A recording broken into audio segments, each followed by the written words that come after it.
ये अस्मान् हरिः ॐ ॐ स्वस्ति। देवदेवोत्तमा देवता सार्वभौम अखिलाण्डकोटिब्रह्माण्डनायक मध्वपति श्रीगोपालकृष्णस्वामिन् भूपराक् यजुर्वेदप्रिया यजुर्वेदसेवामवधारय।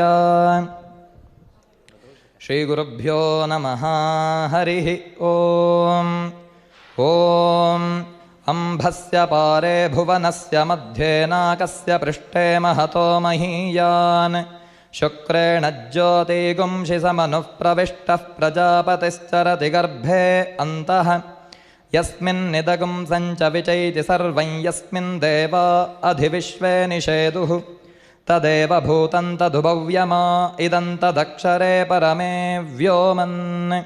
हरिः ॐ ॐ स्वस्ति। देवदेवोत्तमा देवता सार्वभौम अखिलाण्डकोटिब्रह्माण्डनायक मध्वपति श्रीगोपालकृष्णस्वामिन् भूपराक् सामवेदप्रिया सामवेदसेवामवधारय। ॐ वैरूपं विरूपो गायत्रीन्द्रः सादा वैन्द्राः चर्कृषादा उपोनुसा सपर्यन् न देवा वृत्ता शूरा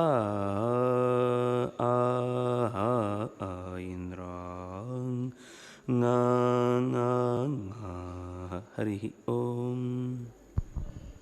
देवदेवोत्तमा देवता सार्वभौम अखिलाण्डकोटिब्रह्माण्डनायक मध्वपति श्रीगोपालकृष्णस्वामिन् भूपराक् अथर्ववेदप्रिया अथर्ववेदसेवामवधारय। श्रीगुरुभ्यो नमः हरिः ॐ ॐ विद्माशरस्य पितरं पर्जन्यं शतवृष्ण्यं तेना ते तन्वे शङ्करं पृथिव्यान्ते निषेचनं बर्हिष्टे अस्तु बालिति। विद्माशरस्य पितरं मित्रं शतवृष्ण्यं तेना ते तन्वे शङ्करं पृथिव्यान्ते निषेचनं बर्हिष्टे अस्तु बालिति। विद्माशरस्य पितरं वरुणं शतवृष्ण्यं तेना ते तन्वे शङ्करं पृथिव्यान्ते निषेचनं बहिष्टे अस्तु बालिति। विद्माशरस्य पितरं चन्द्रं शतवृष्ण्यं तेना ते तन्वे शङ्करं पृथिव्यान्ते निषेचनं बहिष्टे अस्तु बालिति। विद्माशरस्य पितरं सूर्यं शतवृष्ण्यं तेना ते तन्वे शङ्करं पृथिव्यान्ते निषेचनं बहिष्टे अस्तु बालिति। हरिः ॐ ॐ स्वस्ति। देवदेवोत्तमा देवता सार्वभौम अखिलाण्डकोटिब्रह्माण्डनायक मध्वपति श्रीगोपालकृष्णस्वामिन् भूपराक् वेदान्तशास्त्रप्रिया वेदान्तशास्त्रसेवामवधारय।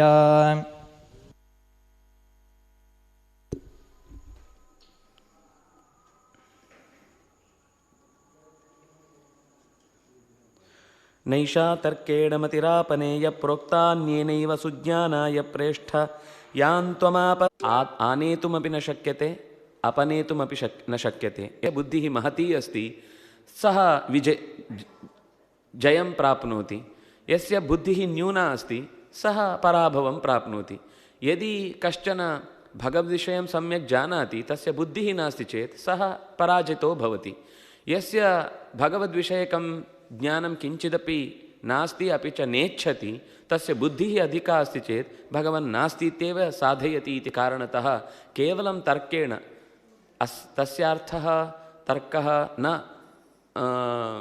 प्रतिपाद्यः, तस्य उपयोगः नास्ति इति न, परन्तु प्रत्यक्षसहकृतः आगमसहकृतः तर्कः एव सर्वदा ಭಗವತಃ ವಿಷಯಜ್ಞಾನಂ ಪ್ರಾಪ್ತುಮ್ ಅರ್ಹತಿ ಇತಿ ಸುಜ್ಞಾನಾಯ ಶಾಸ್ತ್ರಸ್ಯ ಸಮ್ಯಕ್ ಜ್ಞಾನಾಯ ಶುಷ್ಕತರ್ಕಂತು ವರ್ಜಯೇತ್ ಇತಿ ಸ್ಪಷ್ಟಮುಕ್ತಮಸ್ತಿ. ಅತಃ ಭಗವತಃ ಜ್ಞಾನಂ ಪ್ರಾಪ್ತುಂ ವಯಂ ಕರ್ಮಣಾಂ ಆಪಃ ತಸ್ ಭಗವತೆ ನಿವೇದನೀಯಂ ಭವತಿ, ಸರ್ವದಾ ನಿವೇದನೀಯಾಃ ಏವ ಭವಂತಿ.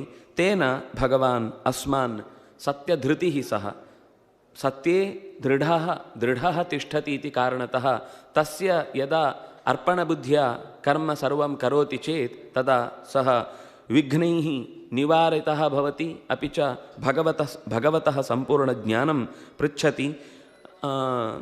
ತತ್ರ ನಚಿಕೇತಃ ಸಮ್ಯಕ್ ಭವಾನ್ ಪೃಷ್ಟಾ ಅಸ್ತಿ, ಅತಃ ತೇ ಇತೋಪಿ ಅನ್ಯತ್ ಕಥಯಾಮೀತಿ ಉಚ್ಯತೆ ತೇನ. ಓಂ ಶಂ. ದೇವದೇವೋತ್ತಮ ದೇವತಾ ಸಾರ್ವಭೌಮ ಅಖಿಲಾಂಡಕೋಟಿಬ್ರಹ್ಮಾಂಡನಾಯಕ ಮಧ್ವಪತಿ ಶ್ರೀಗೋಪಾಲಕೃಷ್ಣಸ್ವಾಮಿನ್ ಬಹುಪರಾಕ್ ಪುರಾಣಪ್ರಿಯ ಪುರಾಣಸೇವಾಮವಧಾರಯ. ಓಂ ಜನ್ಮಾದ್ಯಸ್ಯ ಯತೋನ್ವಯಾದಿತರತಶ್ಚಾರ್ಥೇಷ್ವಭಿಜ್ಞಸ್ವರಾಟ್ ತೇನೇ ಬ್ರಹ್ಮಹೃದಾ ಯ ಆದಿಕವಯೇ ಮುಹ್ಯಂತಿ ಯಂ ಸೂರಯಃ ತೇಜೋ ವಾರಿಮೃದಾಂ ಯಥಾ ವಿನಿಮಯೋ ಯತ್ರ ತ್ರಿಸರ್ಗೋ ಮೃಷಾ ಧಾಮ್ನಾ ಸ್ವೇನ ಸದಾ ನಿರಸ್ತಕುಹಕಂ ಸತ್ಯಂ ಪರಂ ಧೀಮಹಿ. ಸೃಷ್ಟಿಸ್ಥಿತ್ಯಪ್ಯೇಹ ನಿಯತಿದೃಶಿತಮೋ ಬಂಧಮೋಕ್ಷಾಶ್ಚ ಯಸ್ಮಾತ್ ಅಸ್ಯ ಶ್ರೀ ಬ್ರಹ್ಮರುದ್ರಪ್ರಭೃತಿಸುರನರದ್ವೀಷಶತ್ರುವಾತ್ಮಕಸ್ಯ ವಿಷ್ಣೋಃ ವ್ಯಸ್ತಾಃ ಸಮಸ್ತಾಃ ಸಕಲಗುಣನಿಧಿಃ ಸರ್ವದೋಷೌ ವ್ಯಪೇತಃ ಪೂರ್ಣಾನಂದೋ ವ್ಯಯೋ ಯೋ ಗುರುರಪಿ ಪರಮಃ ಚಿಂತಯೇ ತಂ ಮಹಾಂತಂ. ಯಂ ಪ್ರವ್ರಜಂತಮನುಪೇತಮಪೇತಕೃತ್ಯಂ ದ್ವೈಪಾಯನೋ ವಿರಹಕಾತರ ಆಜುಹಾವ ಪುತ್ರೇತಿ ತನ್ಮಯತಯಾ ತರವೋಪಿ ನೇದುಃ ತಂ ಸರ್ವಭೂತಹೃದಯಂ ಮುನಿಂ ಆನತೋಸ್ಮಿ. ಸ್ವಸ್ತ್ಯಸ್ತು ಸತಾಂ. ಹರಿ ಓಂ.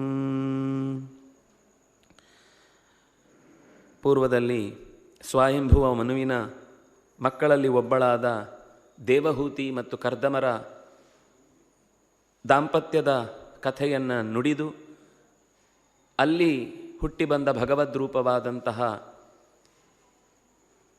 ಕಪಿಲ ಮಹರ್ಷಿಯ ಉಪದೇಶದ ಕಥೆಯನ್ನು ತಿಳಿಸಿದರು. ಈ ಸ್ವಯಂಭೂಮನಿಗೆ ಒಟ್ಟು ಉತ್ತಾನಪಾದ, ಪ್ರಿಯವ್ರತ, ದೇವಹೂತಿ, ಆಕೂತಿ, ಪ್ರಸೂತಿ ಇಂಥ 5 ಜನ ಮಕ್ಕಳಲ್ಲಿ ದೇವಹೂತಿಗೆ ಸಂಬಂಧಪಟ್ಟ ಕಥೆಯನ್ನು ಹೇಳಿ ಇನ್ನೂ 2 ಮತ್ತೆ ಹೆಣ್ಣು ಮಕ್ಕಳು ಇರುವವರು ಆಕೂತಿ ಮತ್ತು ಪ್ರಸೂತಿ. ಈ ದೌಹಿತ್ರ ವಂಶದ ಕಥನವನ್ನು ಮುಂದೆ ಮಾಡ್ತಾ ಅದರಲ್ಲಿ ಪ್ರಸೂತಿ ದಕ್ಷನ ಮಡದಿ, ಆಕೂತಿ ರುಚಿ ಪ್ರಜಾಪತಿಯ ಮಗ. ಈ ಆಕೂತಿಯಲ್ಲಿ ರುಚಿ ಪ್ರಜಾಪತಿಗೆ ಯಜ್ಞ ಅನ್ನುವಂತಹ ಭಗವದ್ರೂಪ ಅವತಾರ ಮಾಡ್ತಾನೆ. ಆದರೆ ಸ್ವಯಂಭೂಮನು ಮದುವೆ ಮಾಡಿ ಕೊಡುವಾಗಲೇ ಹೇಳಿರ್ತಾನೆ, ಇವಳಲ್ಲಿ ಹುಟ್ಟಿದ ಮಗನನ್ನು ನೀನು ನನಗೆ ಕೊಡಬೇಕು ಅಂತ. ಪುತ್ರಿಕಾ ಪುತ್ರ ಧರ್ಮ ಅಂತ ಅದೊಂದು ನಿಯಮ. ಹಾಗಾಗಿ ಯಜ್ಞನ ಅವತಾರ ಆದಮೇಲೆ ಅದನ್ನು ತನ್ನ ಮಗನನ್ನಾಗಿ ಸ್ವಯಂಭೂಮನು ಸ್ವೀಕರಿಸಿ ಅದರ ಕಥೆ ಮುಂದೆ 8ನೇ ಸ್ಕಂಧದ ಆರಂಭದಲ್ಲಿ ನಾವು ಯಾವುದನ್ನು ಉಪನಿಷತ್ತುಗಳಲ್ಲಿ ಅತ್ಯಂತ ಚಿಕ್ಕದು ಅಂತ ಮತ್ತು ವಿಶಿಷ್ಟವಾದದ್ದು ಅಂತ ಗುರುತಿಸ್ತೇವೋ, ಈಶಾವಾಸ್ಯ ಅಂತ ಇವತ್ತು ಕರೆಯುವ ಹಾಗೆ ಅದರ ನಿಜವಾದ ಹೆಸರು ಯಾಜ್ಞೀಯ ಮಂತ್ರೋಪನಿಷತ್ತು. ಯಜ್ಞನಾಮಕನಾದ ಪರಮಾತ್ಮನ ಚಿಂತನೆಯನ್ನು, ಅವನ ವಿಶಿಷ್ಟವಾದ ಗುಣವನ್ನು ಪ್ರಚಾರ ಮಾಡುವಂತಹ ಮಂತ್ರವಾಗಿ ಬಂದದ್ದು. ಆನಂತರ ಕರ್ದಮನಿಗೆ 9 ಜನ ಹೆಣ್ಣು ಮಕ್ಕಳು, ಒಬ್ಬ ಕೊನೆಯವ ಕಪಿಲ ಮಹರ್ಷಿ. ಅದರಲ್ಲಿ ಒಬ್ಬಳು ಅನಸೂಯ. ಈ ಅನಸೂಯೆಯನ್ನು ಬ್ರಹ್ಮ ಮಾನಸಪುತ್ರರಲ್ಲಿ, ಅಂದರೆ ಮಾನಸಪುತ್ರರು ಅಂದರೆ ಇವರಲ್ಲ, ಪ್ರಜಾಪತಿಗಳಲ್ಲಿ ಒಬ್ಬರಾದವರು ಅತ್ರಿ. ಆ ಅತ್ರಿಗೆ ಅನಸೂಯೆಯನ್ನು ಮದುವೆ ಮಾಡಿ ಕೊಟ್ಟದ್ದರ ಪರಿಣಾಮ ಅದು ಹೆಸರೇ ಬಹಳ ಚಂದ, ಅತ್ರಿ ಅನಸೂಯ ಅಂತ. ಯಾರಲ್ಲಿ ತ್ರಿ ತಸ್ಮಾದೇತತ್ರಯಂ ತ್ಯಜೇತ್ ಅನ್ನುವ ತ್ರಿ ಯಾರಲ್ಲಿ ಇರಲಿಲ್ವೋ ಅವನು ಅತ್ರಿ. ಕಾಮ ಕ್ರೋಧ ಲೋಭ ಅನ್ನುವ 3 ಗುಣಗಳು ಯಾರಲ್ಲಿರಲಿಲ್ವೋ ಅವನು ಅತ್ರಿ.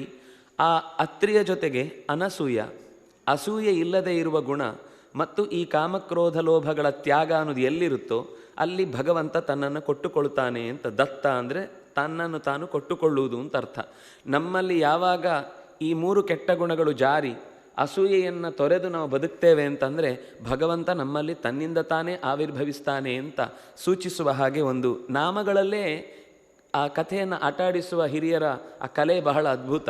ನಮಗೆ ಹೆಸರಿರುತ್ತೆ, ನಮಗೂ ಅದಕ್ಕೆ ಸಂಬಂಧವೇ ಇರುವುದಿಲ್ಲ. ಆದರೆ ಜ್ಞಾನಿಗಳ ದೊಡ್ಡವರ ಬದುಕಿನಲ್ಲಿ ಹೆಸರು ಅಂತನ್ನುವುದೇ ತುಂಬ ಬಹಳ ಮುಖ್ಯವಾದ. ಅದರಿಂದಾಗಿ ನಮ್ಮ ದೇಶದಲ್ಲಿ ನಾವು ಇಡುವ ಹೆಸರಿಗೆ ತುಂಬ ಅರ್ಥ ಇರುತ್ತೆ. ಯಾಕೆಂದರೆ ಹೆಸರಿನಲ್ಲೇ ಇತಿಹಾಸ ಅಡಗಿರುತ್ತೆ, ಹೆಸರಿನಲ್ಲಿ ಅದರ ಇಡೀ ಚಿಂತನೆಗಳಿರ್ತವೆ, ಹೆಸರಿನಲ್ಲಿ ಅದರಲ್ಲಿ ಅಂತರಂಗ ಇರುತ್ತೆ. ನಾವು ಇವತ್ತು ಆ ಹೆಸರುಗಳನ್ನೆಲ್ಲ ಮರೆತು ಅರ್ಥ ಇಲ್ಲದ ಏನೋ ಚಂದ ಕಾಣಬೇಕು, ಎಲ್ಲ ಅಕ್ಷರಗಳನ್ನು ಚುಟುಕುಗೊಳಿಸಿ ಹೇಳಲಿಕ್ಕೆ ಸುಲಭ ಆಗಬೇಕು ಅಂತ ಮನುಷ್ಯರನ್ನು ಕರೆದ್ರೋ ಪ್ರಾಣಿಗಳನ್ನು ಕರೆದ್ರೋ ಅಂತ ಗೊತ್ತಾಗದ ಹೆಸರುಗಳನ್ನು ಇಟ್ಟು ಸಂತೋಷ ಪಡೋದ್ರಲ್ಲಿ ನಿಜವಾಗ್ಲೂ ನಮ್ಮ ಹೆಮ್ಮೆತನವನ್ನು ನಾವು ಕಳ್ಕೊಳ್ತೇವೆ ಅಂತ ಅರ್ಥ.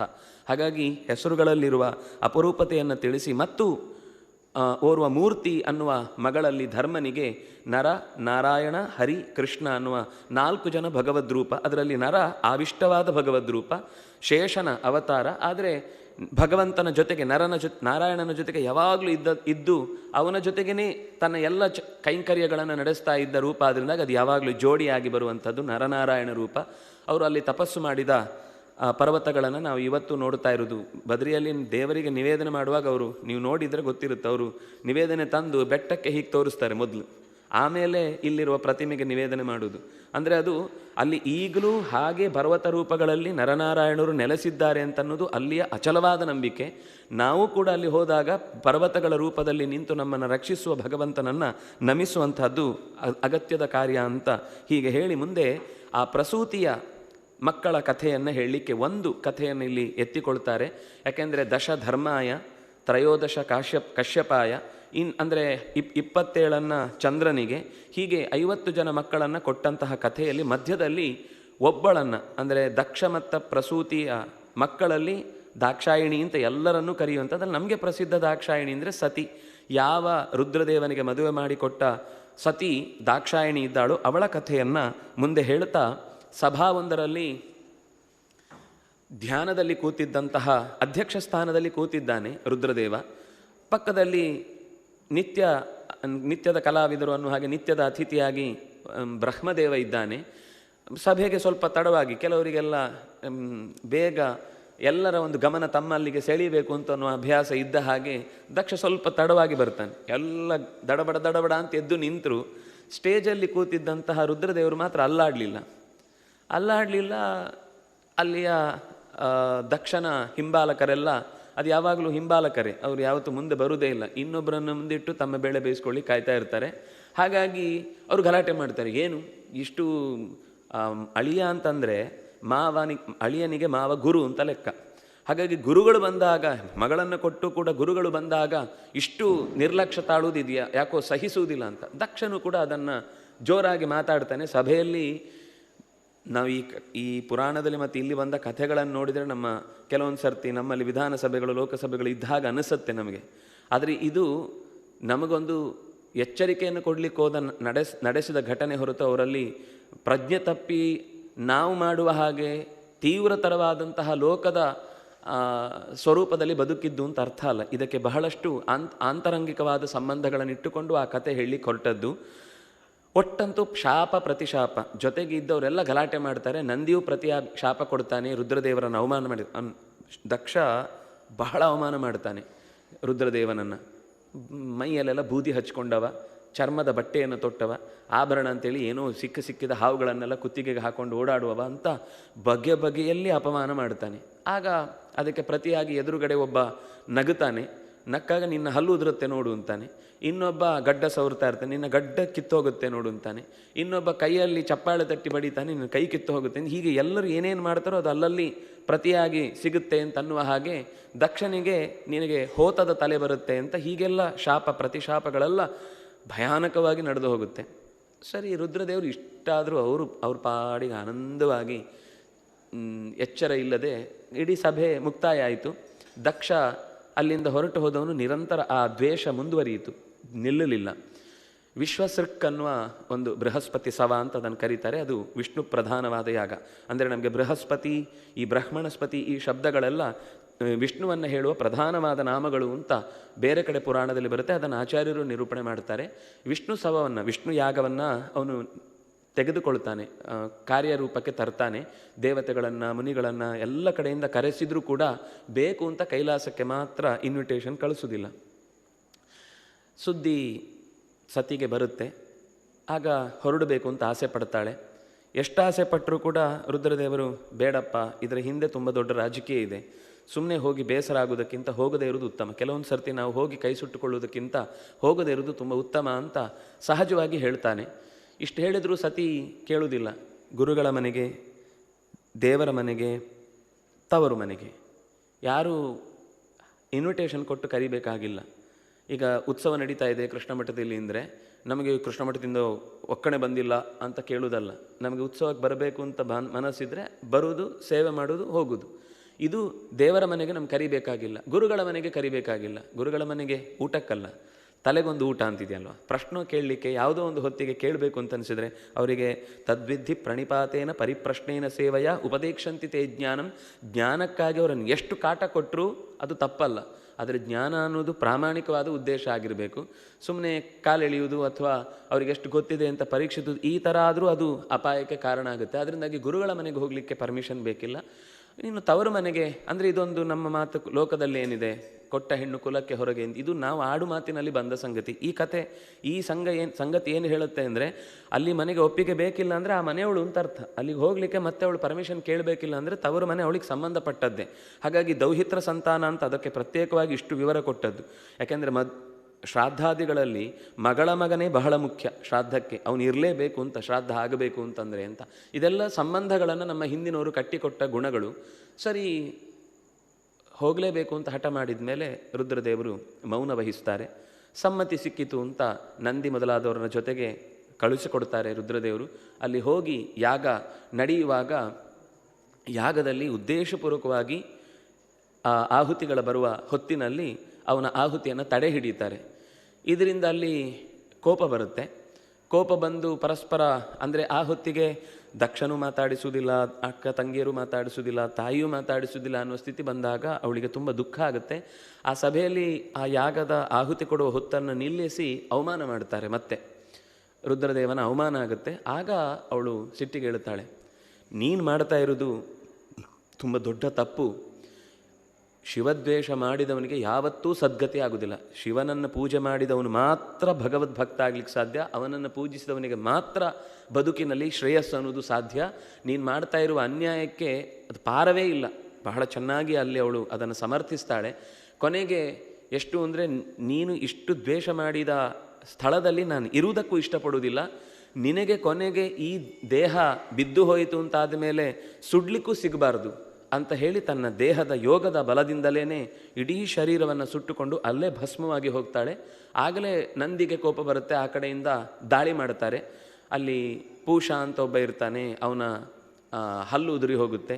ಭಗ ಅಂತ ಒಬ್ಬ ಇರ್ತಾನೆ, ಅವನ ಕಣ್ಣು ಕಿತ್ತು ಹಾಕ್ತಾರೆ. ಯಾಕಂದ್ರೆ ತಮಾಷೆ ಮಾಡ್ತಾರೆ. ಈ ರುದ್ರನನ್ನು ಬೈಯುವಾಗ ಇವರೆಲ್ಲ ಚಪ್ಪಾಳೆ ತಟ್ಟುವುದು ಇತ್ಯಾದಿಗಳನ್ನು ಹಿಂದೆಯೂ ಮಾಡಿದ್ರು. ಅದು ಈಗ ಮತ್ತೆ ಮುಂದುವರಿಯಿತು. ಆಗ ತಕ್ಷಣವೇ ಅಲ್ಲಿ ಭೂತಗಣಗಳೆಲ್ಲ ದಾಳಿ ಮಾಡಿತು.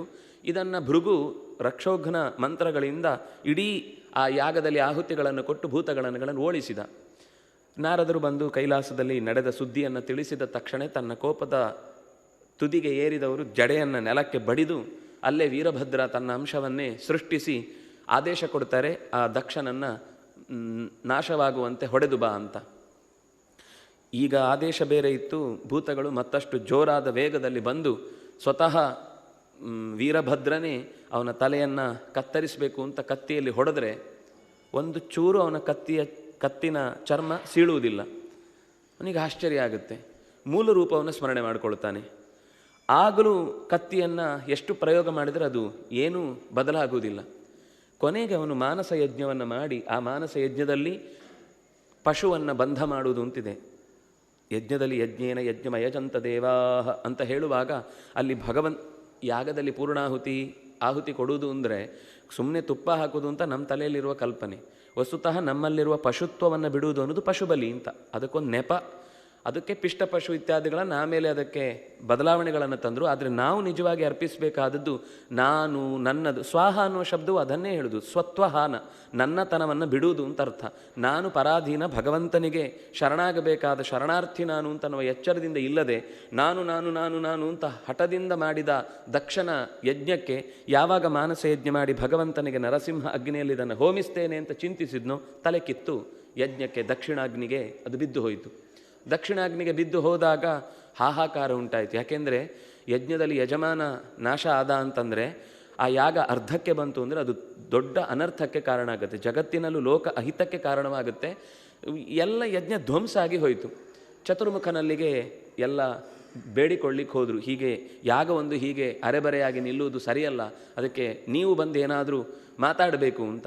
ನಾರಾಯಣನು ಇದಕ್ಕೆ ಒಪ್ಪಿಗೆ ಕೊಡ್ತಾನೆ, ಇಲ್ಲ ಈ ಯಜ್ಞದಲ್ಲಿ ನೀವು ಹೋಗಿ ರುದ್ರದೇವರ ಹತ್ರ ಕ್ಷಮೆ ಕೇಳಬೇಕು ಅಂತ. ಸರಿ, ಎಲ್ಲರನ್ನು ಕರ್ಕೊಂಡು ಹೋದರು. ಕರ್ಕೊಂಡು ಹೋಗಿ ಕೈಲಾಸದಲ್ಲಿ ಮಾತಾಡಿಸಿದಾಗ ಕೊನೆಗೆ ತೃಪ್ತನಾದ. ನೀನೇ ನಿಜವಾಗಿ ಈ ಯಜ್ಞವನ್ನು ಸಾಂಗವಾಗಿ ಮುಗಿಸಬೇಕಾದವನು, ಅದರಿಂದಾಗಿ ನಿನಗೆ ಸಂಹಾರ ಶಕ್ತಿ ಇದೆ ಅಂದರೆ ನಿನಗೆ ಬದುಕಿಸುವ ಶಕ್ತಿಯು ಇದೆ ಅನ್ನುವ ಕಾರಣಕ್ಕಾಗಿ ನೀನು ಅದನ್ನು ಮಾಡಿರ್ತಿ ಅಂತ ನಮಗೆ ಇರುವ ನಂಬಿಕೆ, ಅದನ್ನು ನೀನು ಸತ್ಯಗೊಳಿಸಬೇಕು ಅಂತ ಹೀಗೆ ಕೇಳಿದಾಗ ದೇವತೆಗಳ ಪ್ರಾರ್ಥನೆಗೆ ಮೆಚ್ಚಿ ರುದ್ರದೇವ ಅಲ್ಲಿ ಬಂದು ಅವನಿಗೆ ಆಡಿನ ತಲೆಯನ್ನು ಇರಿಸಿ, ಅಲ್ಲಿ ತನಕ ಮೇ ಮೇ ಮೇ ಮೇ ಅಂತೆಲ್ಲ ನನ್ನದು ನನ್ನದು ನನ್ನದು ಅಂತ ಹೇಳ್ತಾ ಇದ್ದವನು ಆಮೇಲೆ ಅದನ್ನು ನಮೇ ಇದು ನನ್ನದಲ್ಲ ನನ್ನದಲ್ಲ ಅಂತ ಹೇಳುವ ರೀತಿಯ ಭಾವವನ್ನು ಆ ತಲೆಯನ್ನು ಜೋಡಿಸುವುದರ ಮೂಲಕ ಕೊನೆಗೆ ಆ ಯಜ್ಞ ಸಾಂಗವಾಗಿ ನಡೆಯುತ್ತೆ. ಅಂತೂ ಬಹಳ ಚೆನ್ನಾಗಿ ಆ ಮಧ್ಯದಲ್ಲಿ ಅವಳು ತನ್ನ ಯೋಗದ ಮೂಲಕವಾಗಿ ಲಯ ಚಿಂತನೆ ಮಾಡುವುದು ಇತ್ಯಾದಿಗಳೆಲ್ಲ ಅಲ್ಲಿ ಬಂದಿದೆ. ಕೊನೆಗೆ ಸಾಂಗವಾಗಿ ಯಜ್ಞ ಮುಗಿದ ಬಳಿಕ ಸ್ವಯಂಭೂ ಮನುವಿಗೆ ಮುಂದಿನ ವಂಶವನ್ನು ಮುಂದುವರಿಸಬೇಕು ಅಂತಿರುವ ಆದೇಶ ಇತ್ತು. ಸ್ವತಃ ಅಂದರೆ ಚತುರ್ಮುಖನ ಮಕ್ಕಳಾದಂತಹ ಸನಕಾದಿಗಳು, ಋಭು, ಹಂಸ, ಆರುಣಿ, ಯತಿ ಇವರೆಲ್ಲ ಆಶ್ರಮ ಸ್ವೀಕರಿಸದೆ ಹಾಗೆ ಸನ್ಯಾಸಿಗಳಾಗಿ ತಪಸ್ವಿಗಳಾಗಿ ಹೊರಟು ಹೋಗ್ತಾರೆ.